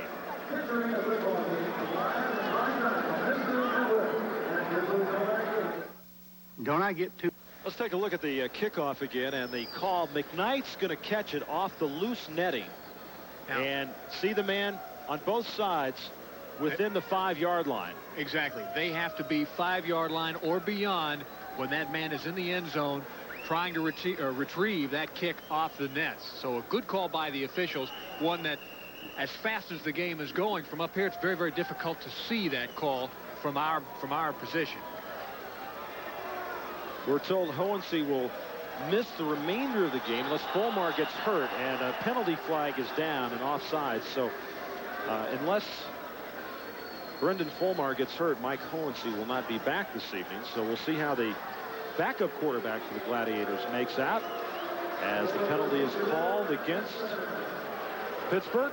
Yeah, little procedure call there. Wes Walton noticed, number 66 in white, noticed that across the line from him, Pittsburgh lineman shifted a little bit after he got in his stance. That's illegal. See the turnovers plaguing the Los Angeles Cobras once again this week, and those turnovers have led directly to touchdowns. And let's make the point, too, that Ray Wilsey said he's got nothing but respect for his players. They've worked very hard. They haven't given up. They just give up big plays. And now a penalty flag down on the far sideline. You can only bump one time inside 5 yards as a defensive back. Just keep that in mind. Holding call against Los Angeles. So a couple of quick penalties as Ray Wilsey looks on. Now the clock will stop on the penalty calls, but other than that, it doesn't stop until the final minute of the first half, final minute of the game. And now, of course, the official blows the whistle and winds the clock again, and it continues to run even before the snap of the ball now, but it will stop as they mark off the penalty. Miner is the man in motion to the far side, and you can break toward the line of scrimmage before the ball snap. I'll tell you, that's a tough player right there. Brian Moran, as he gets very close to the first down. You know, Joe Herring feels that there is a closeness between player and coach, and he feels that there's a certain type, I guess it's a Joe Herring type of player, but a lot of these guys were hoping that they would play for Joe. In the camp down in Florida, it was basically a lot of players there, and everybody got a look, and then they had a draft. Is that correct? Right. And Joe knew exactly who he wanted. He protected certain players that he had here last year. We've talked about it before, because he knows the kind of guy that's going to give him what he wants out there on this football field, and that's going all out all the time. Fulmar near side. Dawkins, the intended receiver. And that'll bring up a third down at short yardage. Well, Herring's a very emotional, he's a very excitable, and at times a very outspoken coach. But he certainly has great feeling and concern for his players, and a lot of these players have been with him from the days when he was in the USFL. He coached with the Pittsburgh Maulers here. He's also coached the Denver Gold. He's with Mouse Davis. And a lot of players have come right through the ranks with him. I think Craig Walls has followed him around about 3 or 4 different stops now, and he just can't say enough good things about Craig Walls. He really, really likes that young man. Will it be a rare running attempt? And it's a fumble, and the Cobras have got it. Well, I'll tell you what, Los Angeles hasn't gotten many breaks, and that's one of them, but that's one thing that the Pittsburgh Gladiators did not do much of, and Craig Federico fumbled, and Louis Sorrentino made the recovery. New to the Cobras, just picked up. He was on waivers from New York out of Cal State Sacramento. The only rushing attempt in the first half was a touchdown run by Federico. That's just the second.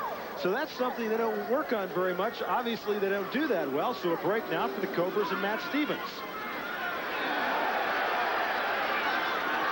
And he nearly gives it back. Oh, Matt. If you're in trouble like that, you got 4 downs, pal. Don't throw it back into the field of play. Throw it out of bounds, put it on the ground, but don't throw it back into the middle of everybody. He's trying to make something out of something that's not there. The only guy that's even close is Brian Moran. Now taking a look across the field, Dave Opar is limping off the field, and he's one of those big offensive linemen, the young man out of Penn State, one of the few big guys that Joe Herring has on his squad. And that's a left knee as he limps off. So Opar, who has played a major role for this Pittsburgh Gladiators team. And let's remember, there are only 18 guys on the squad, so somebody's got to pick up the slack, somebody who's already tired. Quick toss, Lockett inside the 15, down to the 14-yard line. Rob Miner will make the tackle. Lockett is looking back to his quarterback saying, get that ball up. Give me a chance to run with it. If you'll just keep it up in the air, I won't have to slide down on the ground for it. Consequently, he didn't have enough time to get off the ground and make a move with it. Pittsburgh had some injury problems last week. Callip is not playing. Of course, he's one of their key men. And also Scott Dimitrenko, 6'2", 235, really one of their outstanding players. Both of those guys out. So they were at less than 100% coming into this game, and now they've lost Hohensee and Opar.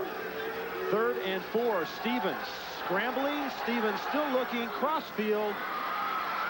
And get lucky. That's just simply get lucky right there. Wade Lockett with the touchdown reception.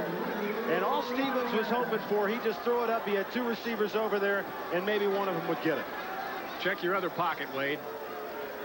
Sometimes it pays to get lucky because Los Angeles, even bad luck would be better than what they've had the last couple of weeks.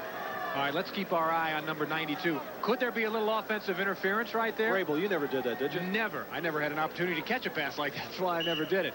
Wade, congratulations. 13-yard touchdown, pal, and the officials didn't see it, so more power to you. So the Cobras, after the turnover by the Pittsburgh Gladiators, with the touchdown pass from Stevens to Lockett, and the Cobras will go for a 2-point conversion here. Trailing by 9. McKnight in motion. And players get tangled up in the end zone. Mullen and Lockett were trying to run a crossing pattern. And the defender, Rob Miner, got caught in the middle of them. Stevens comes off. They're going to run a little screen here, Steve? They're going to run a little pick play is what they're doing. And Lockett is going to be coming across. But first, let's go back to the touchdown. There's Lockett skying for that ball. Bobbled it a bit, but came down with it.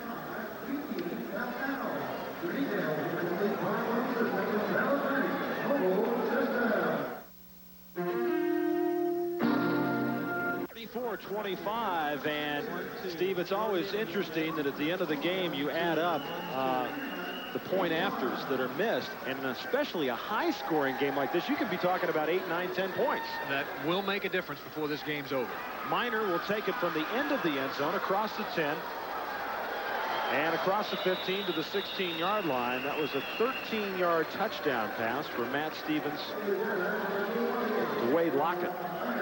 And again, after the Federico fumble, so Los Angeles in the right place at the right time for a change. Seems like they're the ones who've been victimized by the turnovers this year. And the Cobras have got themselves back in this thing. But this Pittsburgh Gladiator team is going to be really hurt by David Opfar, leaving the field now limping on that left knee.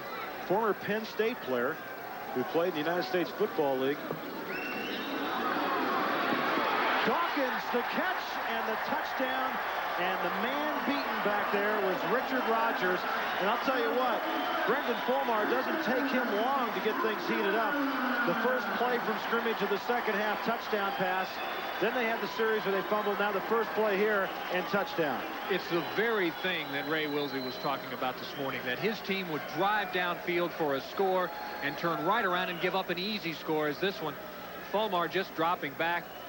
And nothing to it, really. I mean, Julius Dawkins grabs the pass on a slant, and Rogers can't stay with him. Touchdown.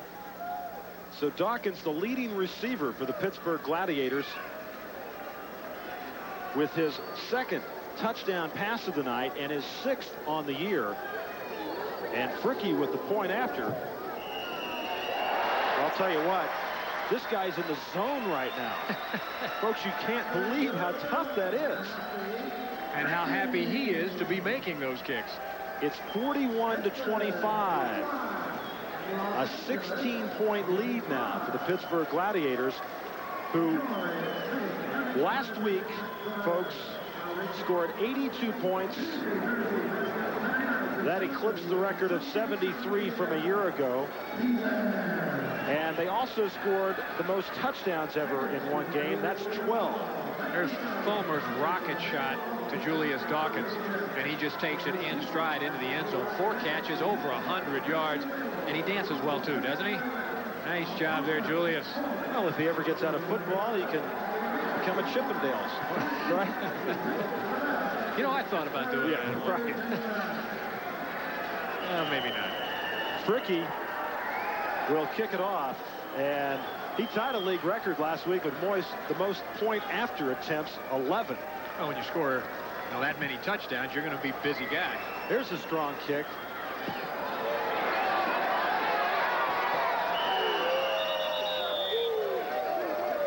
And that time, Pittsburgh made sure they were not inside the 5-yard line. And the ball will be brought out to the 5 for the Los Angeles Cobras. Let's take a look at it from the end zone.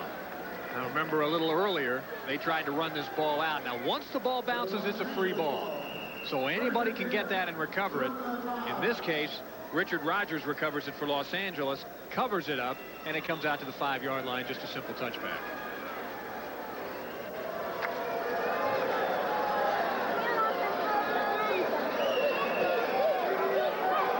Matt Stevens with his team down by 16. And to the 10-yard line and a 5-yard pickup. That's Joe Kelly. Haven't heard too much from Joe tonight. As a matter of fact, we haven't heard much from anybody offensively as far as the Cobras are concerned, with the exception of Gary Mullen and a couple of times Wade Lockett. Going to have to spread that ball around a little bit and continue to move this team offensively. 6 minutes left in the third quarter. Lots of time. Don't try to get it all back at one time.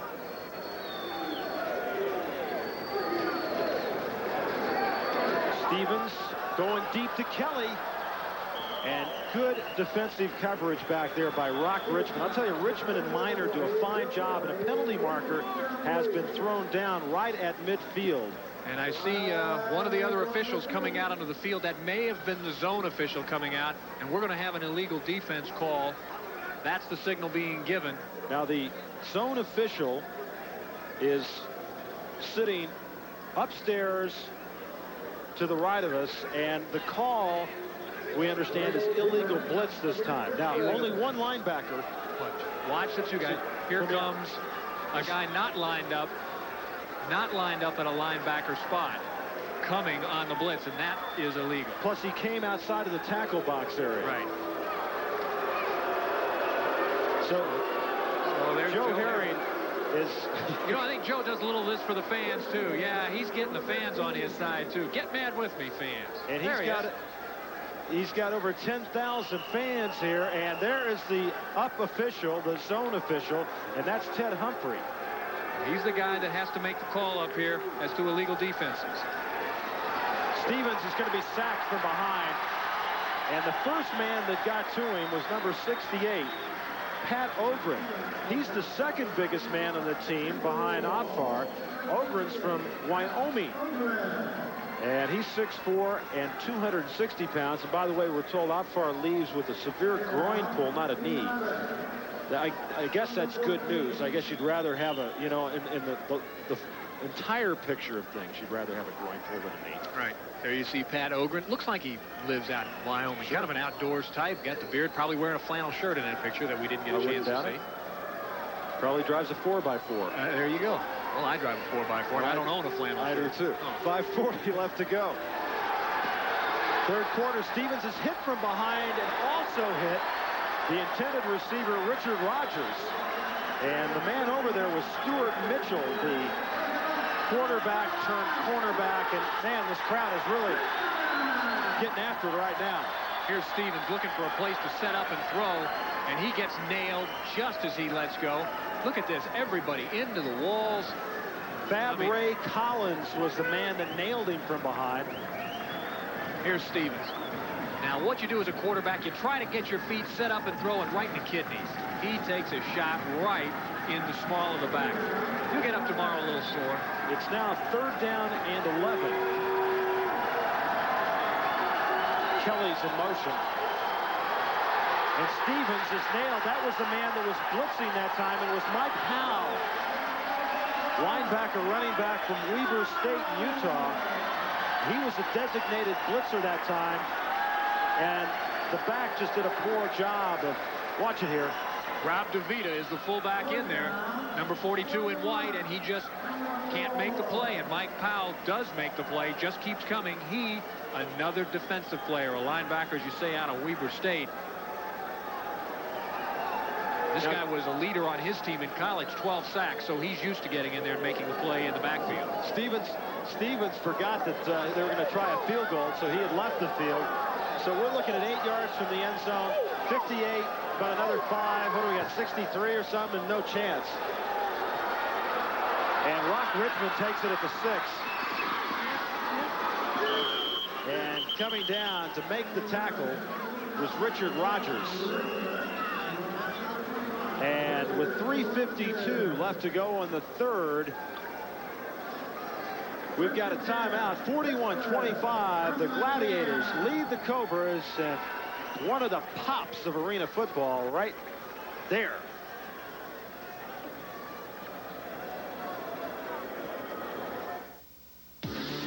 A less irritating shave. You could go to extraordinary lengths to find one.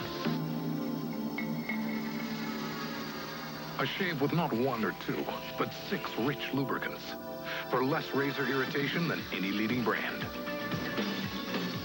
You could go to extraordinary lengths for a shave like this. Or you could reach for Edge. 6 lubricant Edge. More lubrication, less irritation. Roger Twibell, Steve Raible back with you in Pittsburgh, where the undefeated Gladiators leave the Los Angeles Cobras 41-25. Well, I don't know who the trainer is. I agree with the second part. I don't know if I've ever seen that one before. We had some calls for Dick Vitale here earlier tonight. Yeah. Fulmer intended on the far side for Dan Burmeister, and Joe Kelly was over there defending. Burmeister, the young man out of North Carolina, Brian Piccolo Award winner. And, you know, for me, and I don't know about you, Roger, you've been around a lot, but for me, last week in Chicago, to get a chance to meet and chat with Gale Sayers, Brian Piccolo's former running mate there with Chicago, a real thrill. And the guy looks like he can still put the pads on. I know he's a few years older and he's got a couple of gimpy knees, but boy, he looks like he's in pretty outstanding condition. I saw every one of his college games growing up in Kansas, so I mean, it was just a thrill for me to talk to him. Pass was completed. Burmeister on the receiving end of it. He's just a typical Joe Herring type of player, 6'2" and 210. And I'm sure that before it's all over with the Pittsburgh Gladiators, he will play just about every position. You almost have to in this league, as we have seen already tonight, a couple of key injuries now for Pittsburgh. You know, they may be able to hang on here, and they've got athletes that are good enough and enough depth to continue on. But if they've got injuries that are going to keep guys like Hohensee and Opfar out for a while, it could be tough on this Pittsburgh squad. Stuart Mitchell's the man in motion. And the catch there by Burmeister again. Richard Rogers, one of the players over on the tackle. And so the Pittsburgh Gladiators, even though they lost their starter, Mike Hohensee, have not missed a beat with Brendan Fulmar from California of Pennsylvania. And you see what Pittsburgh is doing right here. First of all, Burmeister's getting smacked once and then twice by Little Caesar got it. Yeah. The other thing Pittsburgh is doing, instead of doing that vertical type offense, throwing the ball deep, now they're trying to control the ball a little bit. They want to hang on to this ball, keep Los Angeles off the field, their offense. 1:40 left to go in the third, and that is Mitchell. Oh, he's got good size. He's 6'3", 207 pounds. You know, as a quarterback at Cornell, Stuart Mitchell, just a moment ago, we saw him, special teams captain as well. But this is the quarterback of record for Pittsburgh right now. Brendan Fulmar from, as you've said, California University of Pennsylvania. Behind Slippery Rock, probably the second most famous small college in the state of Pennsylvania. Yeah. But he's just done an exceptional job. He's very accurate. He's very confident. And right there he finds Kent Davis, wide receiver from the University of Colorado. And you know, it doesn't hurt for Fulmar at this point in the game to have defensive backs from Los Angeles really gun-shy about that deep pass. They've been beaten now how many times tonight? So as they play deep, the pass to hit is that little hook pattern, and he's hit it about 3 times in a row now. Mullen is going to come out of the game. He's limping on that left ankle. Mullen's played a tremendous game so far tonight. And the clock's now down to 34 seconds, and Pittsburgh leads 41-25. And they've got it 1st and 10. Let's call it the 11-yard line as Burmeister goes in motion. A fumble on the snap, and an interception by Wade Lockett, and he could go all the way. And he does. Touchdown. Boy, there was a mix-up on the snap right there. Fulmar got a handle on it, and instead of just eating it, he went ahead and threw it. And you've got an injury to one of the Pittsburgh players as Herring talks to Fulmar, and 85 Ernest Adams, one of the key men up front who caught a touchdown pass earlier tonight, is down. You'll see why Ernest Adams is on the ground after this interception. But watch, Fulmar gets the ball late. He throws it, shouldn't have let it go. It's intercepted by Lockett. Now watch, if we can see, that is Ernest Adams, who got leveled by Weppy Powell. Lockett is going to prance in with an interception for a touchdown. I can guarantee you, he's probably more excited. Look at this move in the end zone. He's probably more excited about the interception return for a touchdown than all the years he's been a wide receiver and caught him for touchdowns. On the ground, Ernest Adams now up on his knees at least. I think he just got the wind knocked out of him. You see him trying to get his breath, but he took a nasty shot. Weppy Powell just unloaded on him. And again, you convert from offense to defense so quickly. So Lockett with his first interception of the year, and it's for a touchdown. That's a great way to get things started as Adams makes it off the field under his own power. It's now 41-31, and this is going to be an interesting final 15 minutes. 17 seconds remain in the third quarter as the youngster Fulmar, who we just praised and said, gee, what a great job he's doing. He's moving the team down the field, very poised. Shows what happens to young quarterbacks when put in pressure situations. And now L.A. going for two here. Matt Stevens talking to his receivers. He wants them on the opposite sides.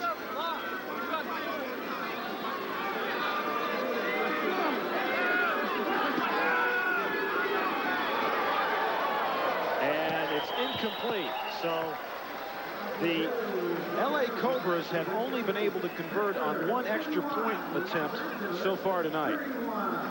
And again, as you said, when you're talking in terms of 6, 7, 8 touchdowns, that number of points is going to come back to haunt you. I'd like to remind you, we'll be with you again next weekend, and we'll be at the Civic Center in Providence, Rhode Island for the New York Knights and the New England Steamrollers. New England coached by Babe Parilli. And we'll be with you at 8:30 Eastern Time. That'll be live right here on ESPN as our coverage continues. As we take a look around the arena here this evening, Civic Arena, over 10,000 folks in the stands watching their Gladiators. Olsen kicks it off, and it bounces behind the end line, so it will be brought out to the 5-yard line with 12 seconds remaining in the third quarter, and the Gladiators leading by 10 points, 41-31. Now, one thing I'm going to watch on this next play, Roger, and that is number 92 on the field for Los Angeles, and that's Wade Lockett. A moment ago, he intercepts the pass and races the length of the field for the touchdown. That time, on the kickoff, you see him at the bottom of your screen right there. On that kickoff, he was leveled on a block. This is the time you come back after a guy like that and try to throw deep on him because he's hurting at this point. We're heading to the final 15 here at the Civic Arena in Pittsburgh with the Gladiators leading by 10, 41-31.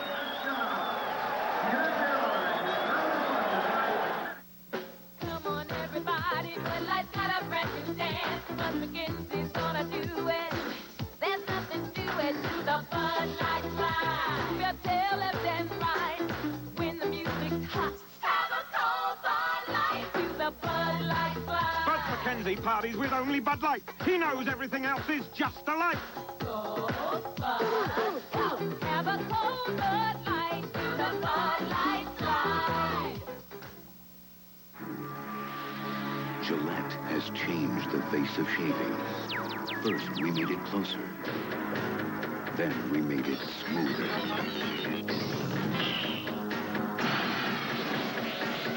Atra Plus. Its Lubra Smooth Strip actually releases lubricants to glide the razor more smoothly. Incredible smoothness from the first stroke to the last. The Atra Plus system. First we made it closer, then we made it smoother.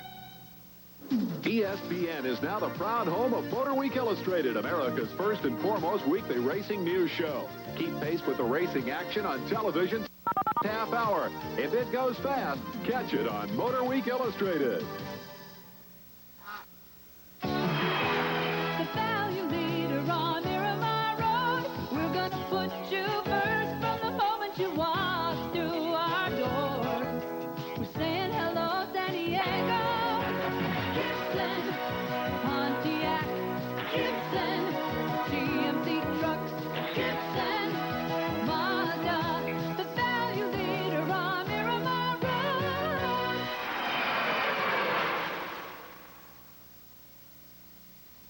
Once upon a time, there was a home with 2 TV sets hooked up to Cox Cable. One set had pay channels, one did not. One set was always busy, everyone crowded around. The other was always lonely, until Dad went to Cox Cable, and for only $5 a month got a cable box that added the same pay channels to the lonely TV. From then on, the second TV wasn't lonely anymore. Come into Cox Cable, and we'll give you the same pay channels for only $5 a month. Now that's a happy ending. Back with you in Pittsburgh, where the Gladiators have a 41-31 lead. They have scored 7 touchdowns, have converted on 6 of the 7 extra points. Meanwhile, Los Angeles has scored 5 times, only made 1 extra point. And there is a 10-point difference as we start the final 15 minutes. Brendan Fulmer completes the first pass of the final 15, right at the 15-yard line. And that's Julius Dawkins with the reception. And we've got an injury update. Now, Ernest Adams, who had his wind knocked out of him a few moments ago, he will return. But Opfar, the big offensive lineman, is out for the game now with a severe groin pull.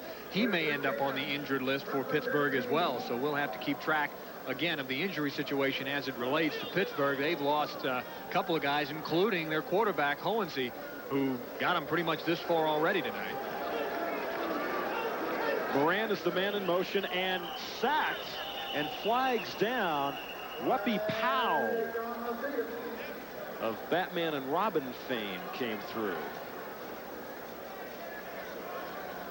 And of course, Pittsburgh is pointing in the direction of Los Angeles. These two teams meet again next week in LA. So you won't have to do too much studying of films, I guess. They're going to know each other.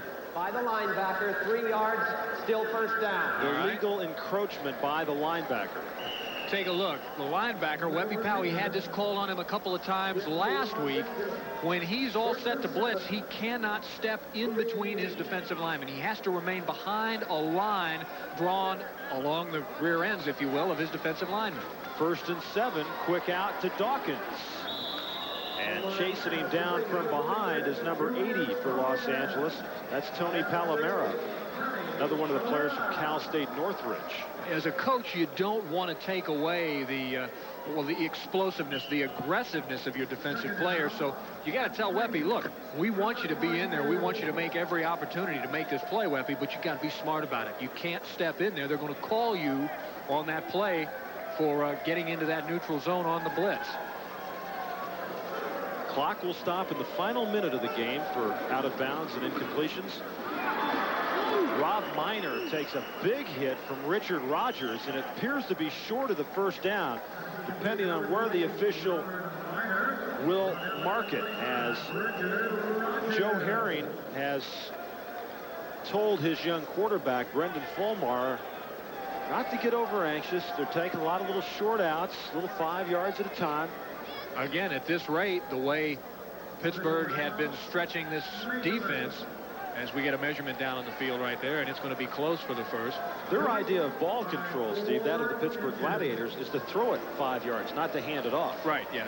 As they've proven already once tonight by pitching it back and putting the ball on the ground, and L.A. goes the other way for the touchdown.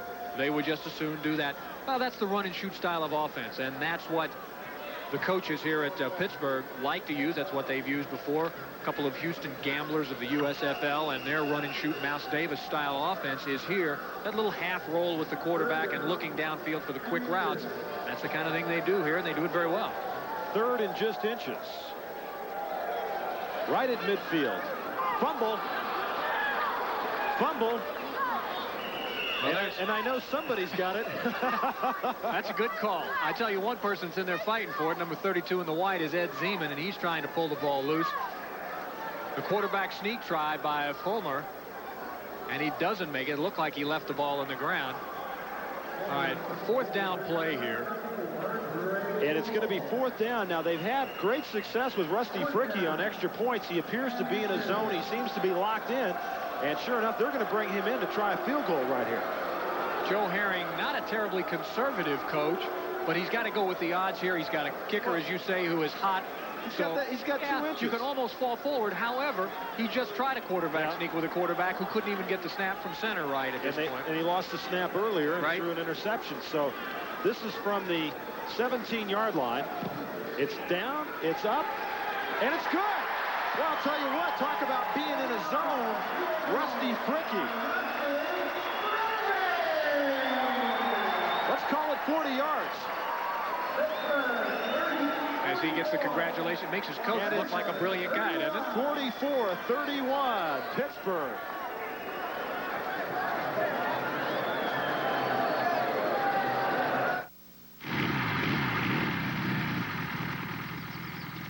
I heard you got one, Fred. I just had to come over and take a look. Yeah, wanted one all my life. It's great. Look at the way it's put together. No wonder they last. Mind if I just, sit behind the wheel? Oh, boy, would I like one of these. Can I take it for a spin? Well, just in the front yard. Oh, boy. Nothing runs like a deer. Budweiser and Bud Light join with USA Today to give baseball fans something new. Now, for the first time, you can also pick up an official All-Star fan ballot free wherever you pick up Bud or Bud Light. Vote for your favorite Major League players. Then, test your baseball trivia and win valuable prizes. Answers are in USA Today every day. So fans, settle back with a cold Bud or Bud Light. Vote for your favorite All-Stars and be part of a baseball tradition. They're the Major League stars of the future. First, they're fighting to win the NCAA College World Series. 8 days of great plays beginning Friday, June 3rd, live on ESPN. 44-31 as Rusty Fricky nails a field goal. He has been all but perfect. He's missed one extra point attempt. He's really kicked the ball off extremely well, and he's gotten better and better every week. If he gets much better than this, well, I don't know. He can ask for a raise, right? Well, no, not really. Okay, yeah. They're pretty much locked into salaries in this league. And off the net, Lockett will pick it up and go with it. And Lockett is dragged down from behind. Julius Dawkins was the man over there, and a flag goes down. Now, Dawkins is the man that had a hold of him, but it looked like Brian Moran and also Craig Federico applied some late night action. Yeah, until that late hit, it was a great play by Dawkins. Now, here, watch. Lockett, he's going to cut back against the grain. Dawkins, an offensive player, does all he can do. Reach out, get a hand, stop some momentum. Now he's out of bounds. Now there's the late hit, and you saw 28 come in there and throw the forearm. That was Rob Minor, a wide receiver who, you know how wide receivers are. We like to get our shots in where we can. Cheap shot artists. Well, we try. Sometimes it's the only thing you can do to protect yourself. Folks, always beware of wide receivers. That's right. When no one else is looking. They come dressed as defensive backs or special team performers. Stevens, 4 touchdowns. He's got 14 on the season. And his team's behind. He had plenty of time. Lockett is there inside the 10, out of bounds at the 8-yard line. The man on the coverage was Rock Richmond. And quickly now, the Cobras have moved it down in scoring position. Rock Richmond, all Pac-10 defensive back, that time could not locate the ball as Stevens finds Lockett, who'd come all the way across the field. Lockett steps out of bounds, and probably a good... We'll watch out for our cameraman down there, who's in a That's tight hazardous spot. duty in this game. I don't know if they're paying him enough. Just over 11 minutes left to go in the game. 44-31. Pittsburgh leads it by 13. First and goal. Stevens has got Mullen. He gets into the end zone. Boy, what a big night for Gary Mullen. 44-37 now. What is that little spike that Mullen does? He sets the ball down and he just sort of taps it. All right, Stevens drops back. Now watch this catch by Mullen. Simple, quick out. But he just slides underneath the tackle. Poor tackle that time, or attempted tackle by Rob Minor. Again, another one of those wide receivers masquerading as a defensive back. And Mullen, who we saw limp off the field a little earlier, catches himself another touchdown pass. So that's the 6th touchdown tonight. 7th touchdown, excuse me, for the Cobras, and they're going to try to go for 2. Mullen's in motion. They've only made 1 extra point so far.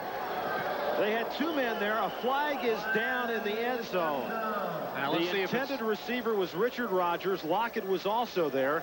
and it was Brian Moran on the coverage. And let's see if it's going to be an interference call against Los Angeles or against Pittsburgh, or maybe a pick call. And we're going to get the defensive interference. Number 31 defense replay. Brian Moran, free safety out of the University of Akron, back there on the play. And what Los Angeles was trying to do was flood that one corner, have a guy a little deeper, a guy a little more shallow, and throw between them. Stevens getting the ball up in the air. I got to believe Lockett was supposed to be the intended receiver. But Moran pushing both of them, just trying to get them out of the end zone so they can't make the play. So the ball, Steve, was moved up to the 2.5-yard line, and 44-37. They're behind by 7, but their extra point kicker has only made 1 tonight. Yeah, I got to believe. Obviously, Ray Wilsey has lost confidence in Olsen. Sure, I got to believe you go for it. You got to go for the 2 here. But do you go for it that way when you haven't run the ball?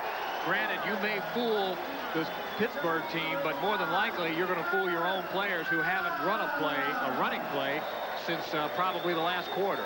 So the Cobras have scored 6 touchdowns and have only made 1 extra point, and they trail by 7. The test of a great airline is not just how fast it moves you in the air, but how fast it moves you on the ground. That's why at some of the busiest airports in the world, United Airlines offers you the most advanced baggage systems, faster ticketing and boarding procedures, and the most spacious, convenient, efficient terminals in the business. United Airlines. From the ground up, rededicated to giving you the service you deserve. Come fly the friendly skies.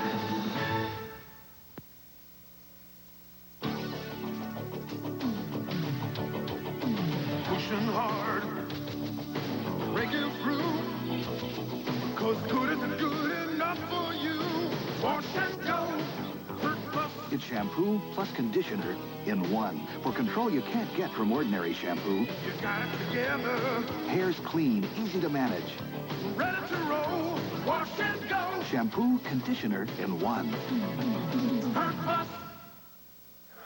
College baseball upcoming on ESPN Monday, May 16th at 8 Eastern, 5 Pacific time. University of Miami is going to take a trip to the University of Maine in Orono. Huh? You can't get much farther north from Miami than that. That's a home away from home series if I ever I'll tell you, the Black Bears have a great baseball program up there. And, of course, Miami has had a successful one for many years, too. As on the kickoff return, Rock Richmond brings it out past the 15 to the 16-yard line. Along with Steve Raible, I'm Roger Twibell. 10:48 left to go in this game. And the Pittsburgh Gladiators, by virtue of Rob Fricke, who's made 6 of 7 extra point attempts and a field goal, they have a 44-37 lead over the Los Angeles Cobras.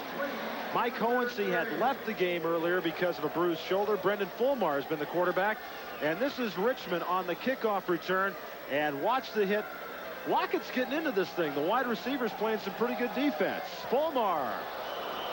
And just a miscommunication there. Fulmar looking for Julius Dawkins on the post, or Julius thinking it's a post route. Fulmar looking for him straight down the sideline.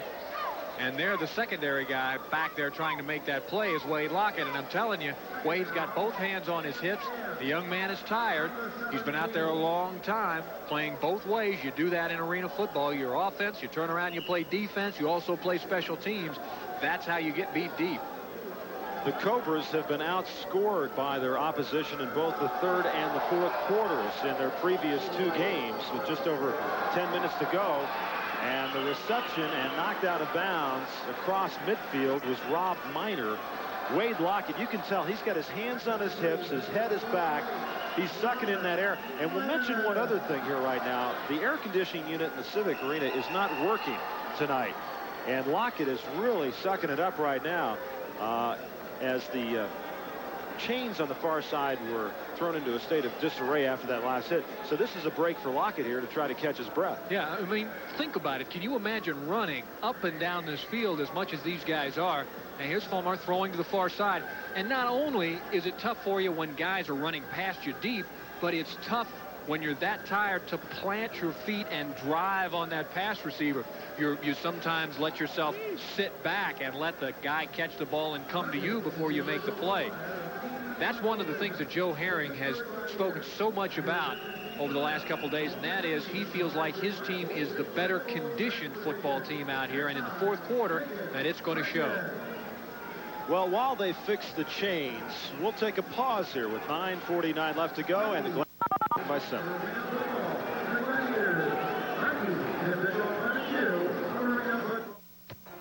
Is Volkswagen Kearney Mesa more than just low prices? Yes! $19 delivers any Fox, van, or Jetta right now. Why not? $19? Is Kearney Mesa Suzuki more than just low prices? Yes! The #1 California beach buggy and $19 delivered. Why not? $19? And now a business update. 2 San Diego radio stations are putting their advertisers in touch with a $3 billion market that has been virtually untapped until now. 104.5 FM Radio Latina and 95.7 FM Fiesta Mexicana are the only advertising vehicles that reach the entire Hispanic community, a group numbering nearly 500,000. You can increase your business by advertising with Radio Latina and Fiesta Mexicana. Call today at 426-9090. 4:37, the kicking game has been the difference tonight, as Ken Olsen has not had any success for the Los Angeles Cobras. Rusty Fricky has had a lot of success for the Pittsburgh Gladiators. 3rd down and short. Julius Dawkins with the touchdown reception. And that time, the defensive player, Joe Kelly, got turned around, and Fulmar, the extra from California University of Pennsylvania, hits pay dirt once more. Julius Dawkins has done a pretty good job on both sides of the football this evening. He's caught now a couple of touchdown passes. As we see from the reverse angle, Fulmar not very pretty when he throws the ball, but lays it out there, and Julius Dawkins gets up in the air for it. Kelly kind of out of position, stumbling backwards. It's easy to do when you get tired back there in the secondary. His 3rd touchdown catch of the night. And Joe Herring told us earlier today that, yeah, he did feel his team was well conditioned, strong at the end, and that's why they had been so successful during the first 2 games, and obviously successful here tonight. Fricky, well, I'll tell you what, he's just dead solid perfect. For a guy that went 1 for 8 opening night and very nearly, again, had himself a bus ticket back to wherever, he's doing a pretty good job now. He's doing a great job today. Lycoming. That's right. At Pennsylvania. 51-37, so it's a 14-point difference. But with 9:31 to go, this game is a long way from being over, folks. Pittsburgh scored 82 points last week, and Los Angeles, in their 2 previous losses, have scored 52 and 35. And there's Joe Kelly, the man that was just beat on that last play. You can't take it personally in this league, though, Steve. No, you really can't. Because it's going to happen too many times. You know, that's something interesting, too, is defensive backs, they always say, have to be so tough and just forget about everything going on around them when they give up a touchdown pass. Receivers aren't used to that, and so when they're forced into that position, they have a lot to learn back there. Kelly off the net. Oh, and he gets stuck. Miner laid a big league pop on him. Boy, Joe Kelly made that little spin move, and you never turn your back on the kickoff coverage team. All right, here's Kelly. It's off the metal standard by the net. He comes out, looks for some running room. Boom. I mean, he runs right into Rob Miner, and we keep talking about defensive players that Pittsburgh has on the field. Rob Miner was a wide receiver at college at Iowa State, all Big 8 selection back there, and a fine wide receiver. Stevens, quick out to Lockett. And I'll tell you what, Lockett, you can tell his legs are getting tight. He couldn't even jump that time. Hey, this guy's got nothing left in his legs right now. The problem is you don't have Cliff Branch. Cliff Branch would normally come in and spell Lockett. He's not here. He's got an injury. The player activated in place of Cliff Branch is the defensive specialist, Lou Green. And we haven't seen much of him this evening after he was beaten early. Well, we haven't seen him on offense. Yeah, right. As a defensive specialist, you won't. So poor Wade Lockett is going to be out here running and running and running.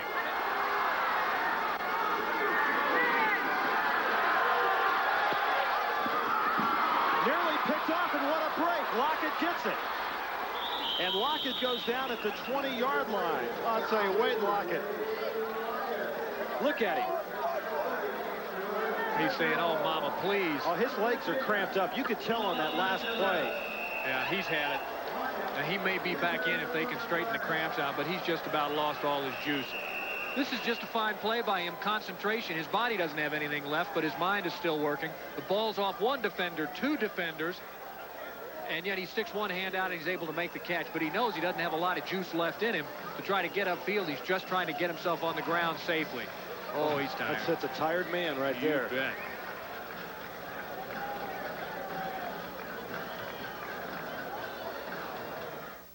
Yes, I'd like 2 of those pizzas.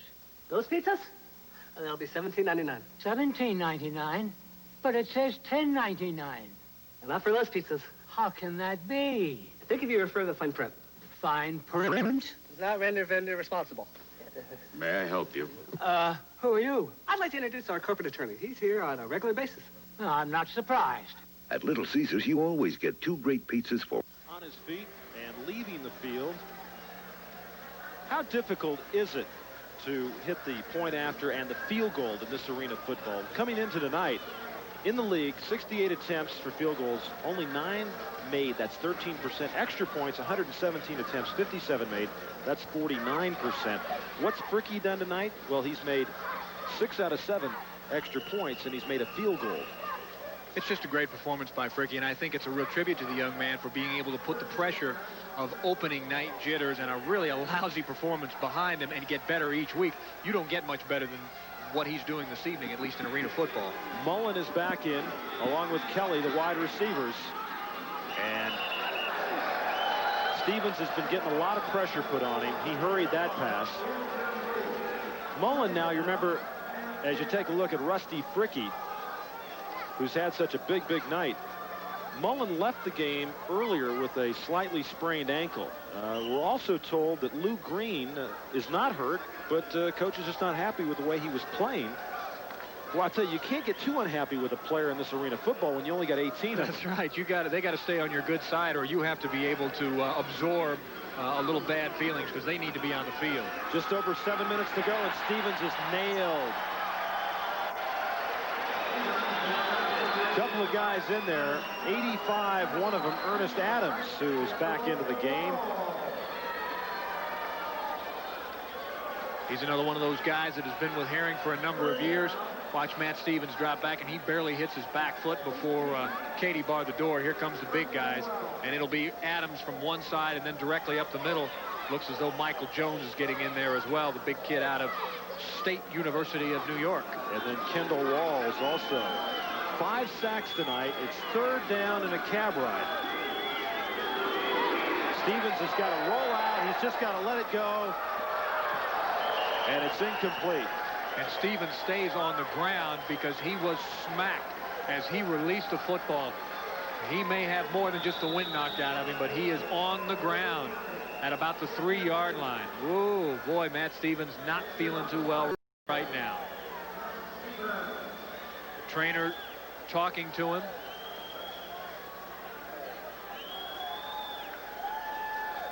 Hip pointer. Don't know. Didn't see him release the ball, but my guess is he's got his back arched and his hip off the ground. We'll get an idea right here. See where he gets hit at. Boom. Yeah, he just fell on his side, his shoulder, his stomach. Could have been almost anything at that point. Looks to be breathing okay, so it doesn't look like wind knocked out of him. I don't know if Ray's breathing too good. There's a worried guy. 51-37 with 6:13 to go. You know, his team hangs in there and hangs in there. And they come back and they drive down the field and they make the plays. And they turn around and give up a big play. I don't think he can afford to give up his quarterback, however. Okay, here's what's coming up on ESPN beginning on Wednesday. It's the Stanley Cup Finals. The Boston Bruins, of course, beating the New Jersey Devils 6-2 in their 7th and deciding game, which you saw earlier here on ESPN. And it'll be the Bruins against the Edmonton Oilers beginning on Wednesday night. Matt Stevens at least healthy enough to jog off the field under his own power, and that brings Eric Beavers back into the game, who we saw early on, 2nd, 3rd series of tonight's football game. He got in Didn't do a whole lot, came back out, and we've seen Matt Stevens ever since. Now Eric Beavers is going to be called on, at least for the time being, to try to bring these Cobras back. Well, for the time being, though, they're going to go with their place kicker, Ken Olson, to try a field goal. Another monumental kind of effort.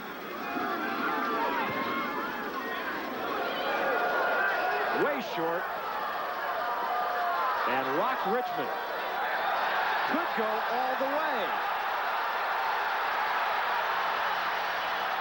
And finally dragged down by Eric Beavers as Richmond brings it down inside the 10 to the 8-yard line. And Roger, when you watch Richmond cut back against the grain, you saw a lot of white jerseys and a lot of tired legs out there, just unable to make the break with him. A couple of guys diving, lunging out there at Rock Richmond. Matt McKnight trying to keep the ball inside of him, trying to give ground. Now here's the cutback against the grain, and look at it, guys are staggering. Rob DeVita can't get there. Happily, Eric Beavers, who's been on the sideline the whole game as the backup quarterback, had fresh legs enough to get over there along with the kicker. Well, it was a 52-yard attempt, and Olson's just got a tired leg, it looks like, tonight. He hasn't come close, and another good opportunity now for the Gladiators. Fulmar, or the intended receiver, and he had a lot of room with Stuart Mitchell, but the pass just ahead of his outstretched hands as the clock runs with 5:03 left to go. So the Pittsburgh Gladiators, with a 14-point lead and less than 5 minutes to go, look pretty secure right now to move their record to 3-0. The Cobras in danger, falling to 0-3. We're told Matt Stevens just had the wind knocked out of him. And Joe Herring is out on the field right now, motioning at his team. He wants them to come back to the huddle for whatever reason, talk it over. Again, two really contrasting styles. Joe Herring marches up and down the sidelines, waves at the fans, yells at his players. Ray Wilsey kind of folds his arms and stands there and watches. Doesn't miss a trick, though. The intended receiver was Dan Burmeister. Richard Rogers gave him a good pop. You should take a look at Ray Wilsey. Time's running out on old Ray and his team, and he's just saying to himself, you know, we try to coach every possibility, and that's the problem with this game. Even a guy like Herring, who coached in this league last year, told us this morning he could walk out here tonight and see 5 or 6 things he's never seen in a game before. I'll tell you one thing he hasn't seen in a game before, and that's the kicking performance of Randy Fricke. He's never seen that in arena football. You're absolutely right. 3rd down and 8. And the ball resting inside the 10, call it the 8-yard line. As the clock runs, there's Matt Stevens, hoping to get a couple more shots, hoping the defense can come up with a big play here. Fulmar to Dawkins, and it's overthrown, and that'll bring Fricke out of the field. And a couple of fans come away with the ball as one of the players. Julius Dawkins slides into the padding down there underneath the bleachers. Well, that's just concrete after the end of the playing surface. Yeah, that's not a lot of fun to be falling down in there. And Fricke has come out, and he was expecting a wall there, and what it is just some pads stacked up where the bleachers are pulled back to that point, and he just kind of fell right underneath there between a couple of sections of bleachers. No harm done. Fricke sets it down at the 15, 8 yards to the end zone, make it 23 yards on the field goal attempt with 2:45 left to go.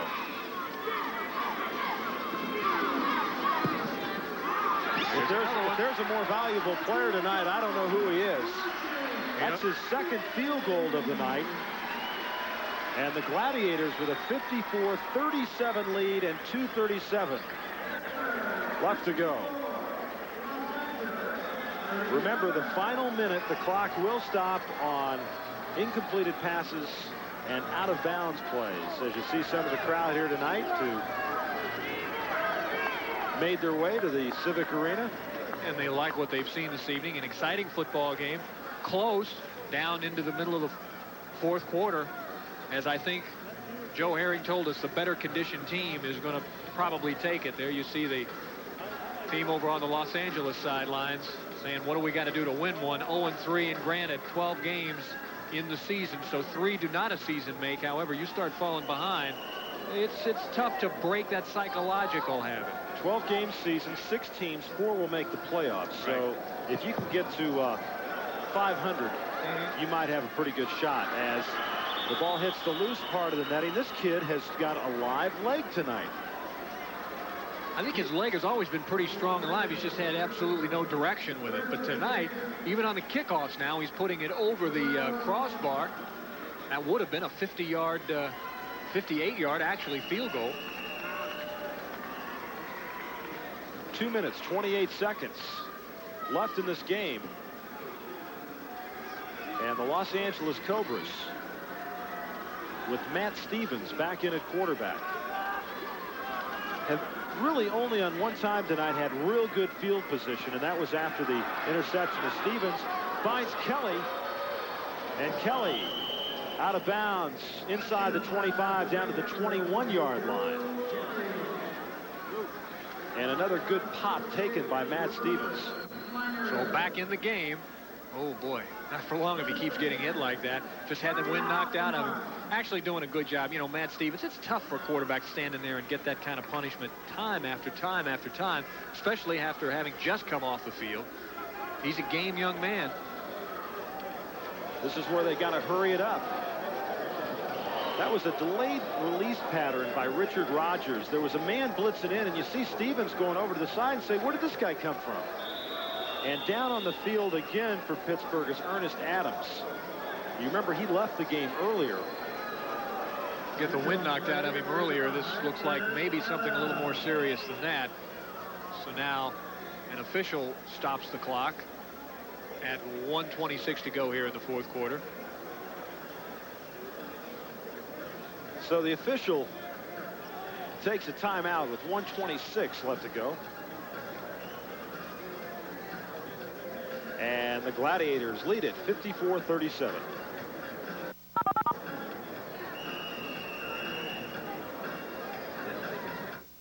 Well, the clock has been started. Adams was able to leave the field under his own power. Second down and 10. Stevens crossing pattern. Kelly and up. Steve, tell me about the feeling when you're up in the air, the ball is above your head as the Cobras will take a timeout, and there's just that moment hesitation about how bad do I want to catch this ball and how bad do I want to be hit. Oh, it's just such a grim feeling. Your entire life flashes before your eyes. Your career flashes before you. In my case, it put me to sleep. But as Stevens drops back from the reverse side, watch it. Joe Kelly going up. You know, you want to catch it, but at this point in the game, your body says, I don't think I can get up there that high, man. I'm tired. And, of course, you got a defensive back bearing down on you who's going to see to it that you don't catch it. So the Cobras have used their first timeout with 1:08 left to go. And, of course, inside of 1 minute, as Ray Wilsey looks on rather anxiously and looks at the clock will stop on incomplete passes and out of bounds. So that last minute can be a long, long minute.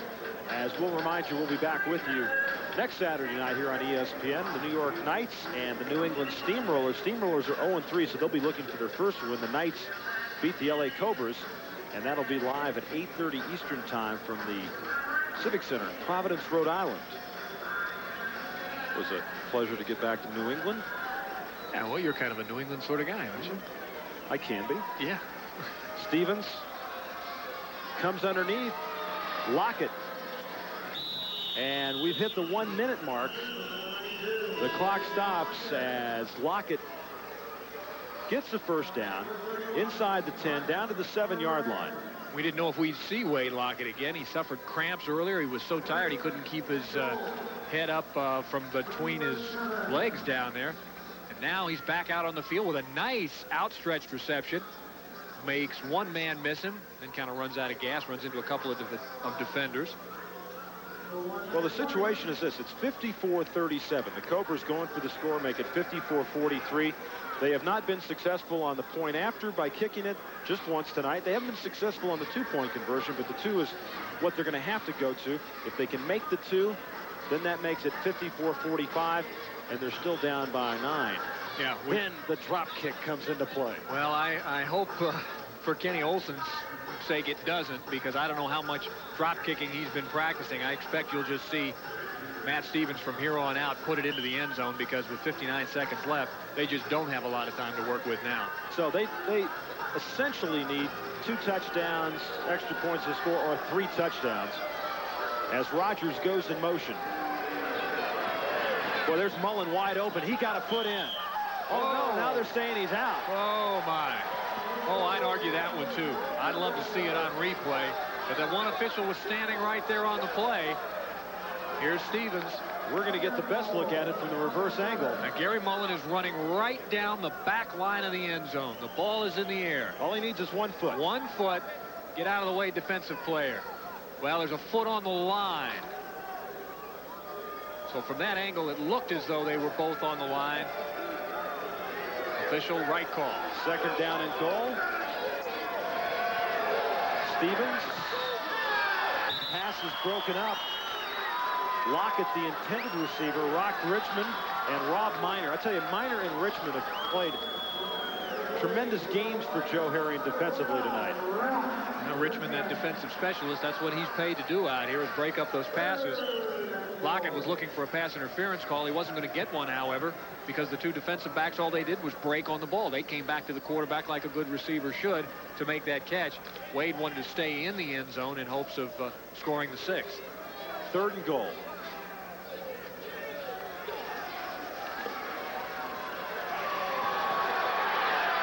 Stevens intercepted. Intercepted by Mike Powell, and he goes all the way for the touchdown.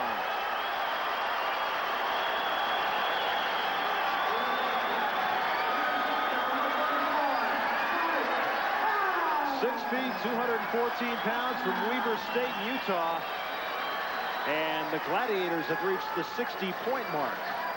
And again, defense, defense, defense. In the Joe Herring scheme, you wear down the other team with guys out there who are small but quick, and then you hope you come up with a big play like this as Matt Stevens scrambles around, throws kind of a man was open in the end zone. Lockett was there, just couldn't get it to him, and here comes Powell down the sidelines. One guy to beat, and that's Stevens, and that's a mismatch. Get out of here, kid. Yeah, he just, get away from me. 45 yards for the 6th. And the Gladiators really just stomping them now. But a much closer game than the score is going to indicate at the end, I'm here to tell you. Fricky. Yep. He's unbelievable. This guy's probably a contortionist, you know? Hey, look at him. He's so confident now he's walking off the field like this is supposed to happen. 61-37. Pittsburgh scored 82 last week, 61 this week, and with 36 seconds left to go, Joe Herring finally going, whoo, well, I guess I can breathe easy now. That's right. He can have a sip of Coca-Cola over there, talk to some of the fans, talk to his assistant coaches and some of his players. Here we go again with Stevens throwing the ball, looking for a receiver. Lockett was there in the end zone. Yeah, a couple of yards deeper, but nothing on the ball, and here goes Powell down the sidelines. Rodgers was also in the end zone, as a matter of fact. Defensive players just love it. You know, defensive players just love this opportunity to get to play offense, just to touch the football. With a guy like Mike Powell, former linebacker, oh, he eats this up. Well, these 2 teams will go at it again next week in Los Angeles. Lockett picks it up.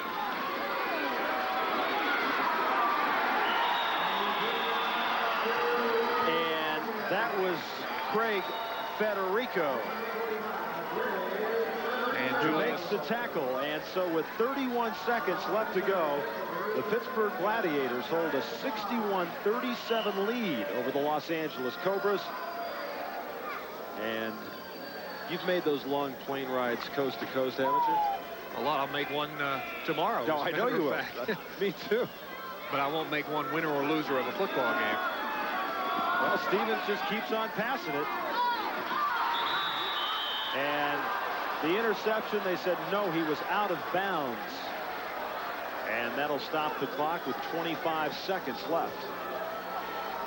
Not too much that Matt can do at this point. In fact, Gary Mullen has turned into an official as opposed to a receiver. So let the guy try to intercept it. I'll just call him out of bounds. It's easier that way. I'm too tired. Well, we'll be seeing Los Angeles again before this year's over. They've got a couple things to do. They need to get more variety, obviously, in their offense. They need to come up with some more players. And they've had problems in the second half. They've played pretty good up to a certain point, and then they seem to just get real tired. Yeah, well, they need to stop the big play. We're just going to run out the clock here now. Matt's going to give it to Weppy Powell, try to pick up a couple of yards and pad Weppy's stats rushing the football. What they need to do more than anything is to get a little more consistency on defense so that they don't turn right around after scoring and then giving away a big touchdown play, because Pittsburgh had several of those tonight. And that's what they're going to do, let the clock run out. Well, they'll take one final snap, and Stevens will throw it downfield to Mullen. This is pretty funny. Oh, sprint. This is pretty funny. It's a touchdown. I can't believe they did that. I can't believe they did that. And then he spikes it. That'll look good on Gary's This is arena football, folks. I mean, look at Herring's over on the sideline. I mean, there were too many players in the field because the guys were already walking on the field. A flag wasn't thrown. And now you have to end the game. It's not over yet. They get a chance at 2 points. Nice move by Mullen, who's tired anyway, and he just out-sprints Federico to the end zone. Now we're going to come back on the field and kick the point after. Is it pad the stats time? Is it contract Why time? not? Why not? We got to go for 2 points here. Let's try to close the score up, make it semi-respectable.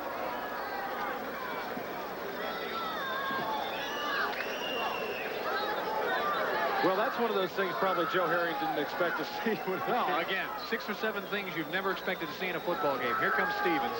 Well, can they get a 2-point conversion? No, we're going to... Justice is served.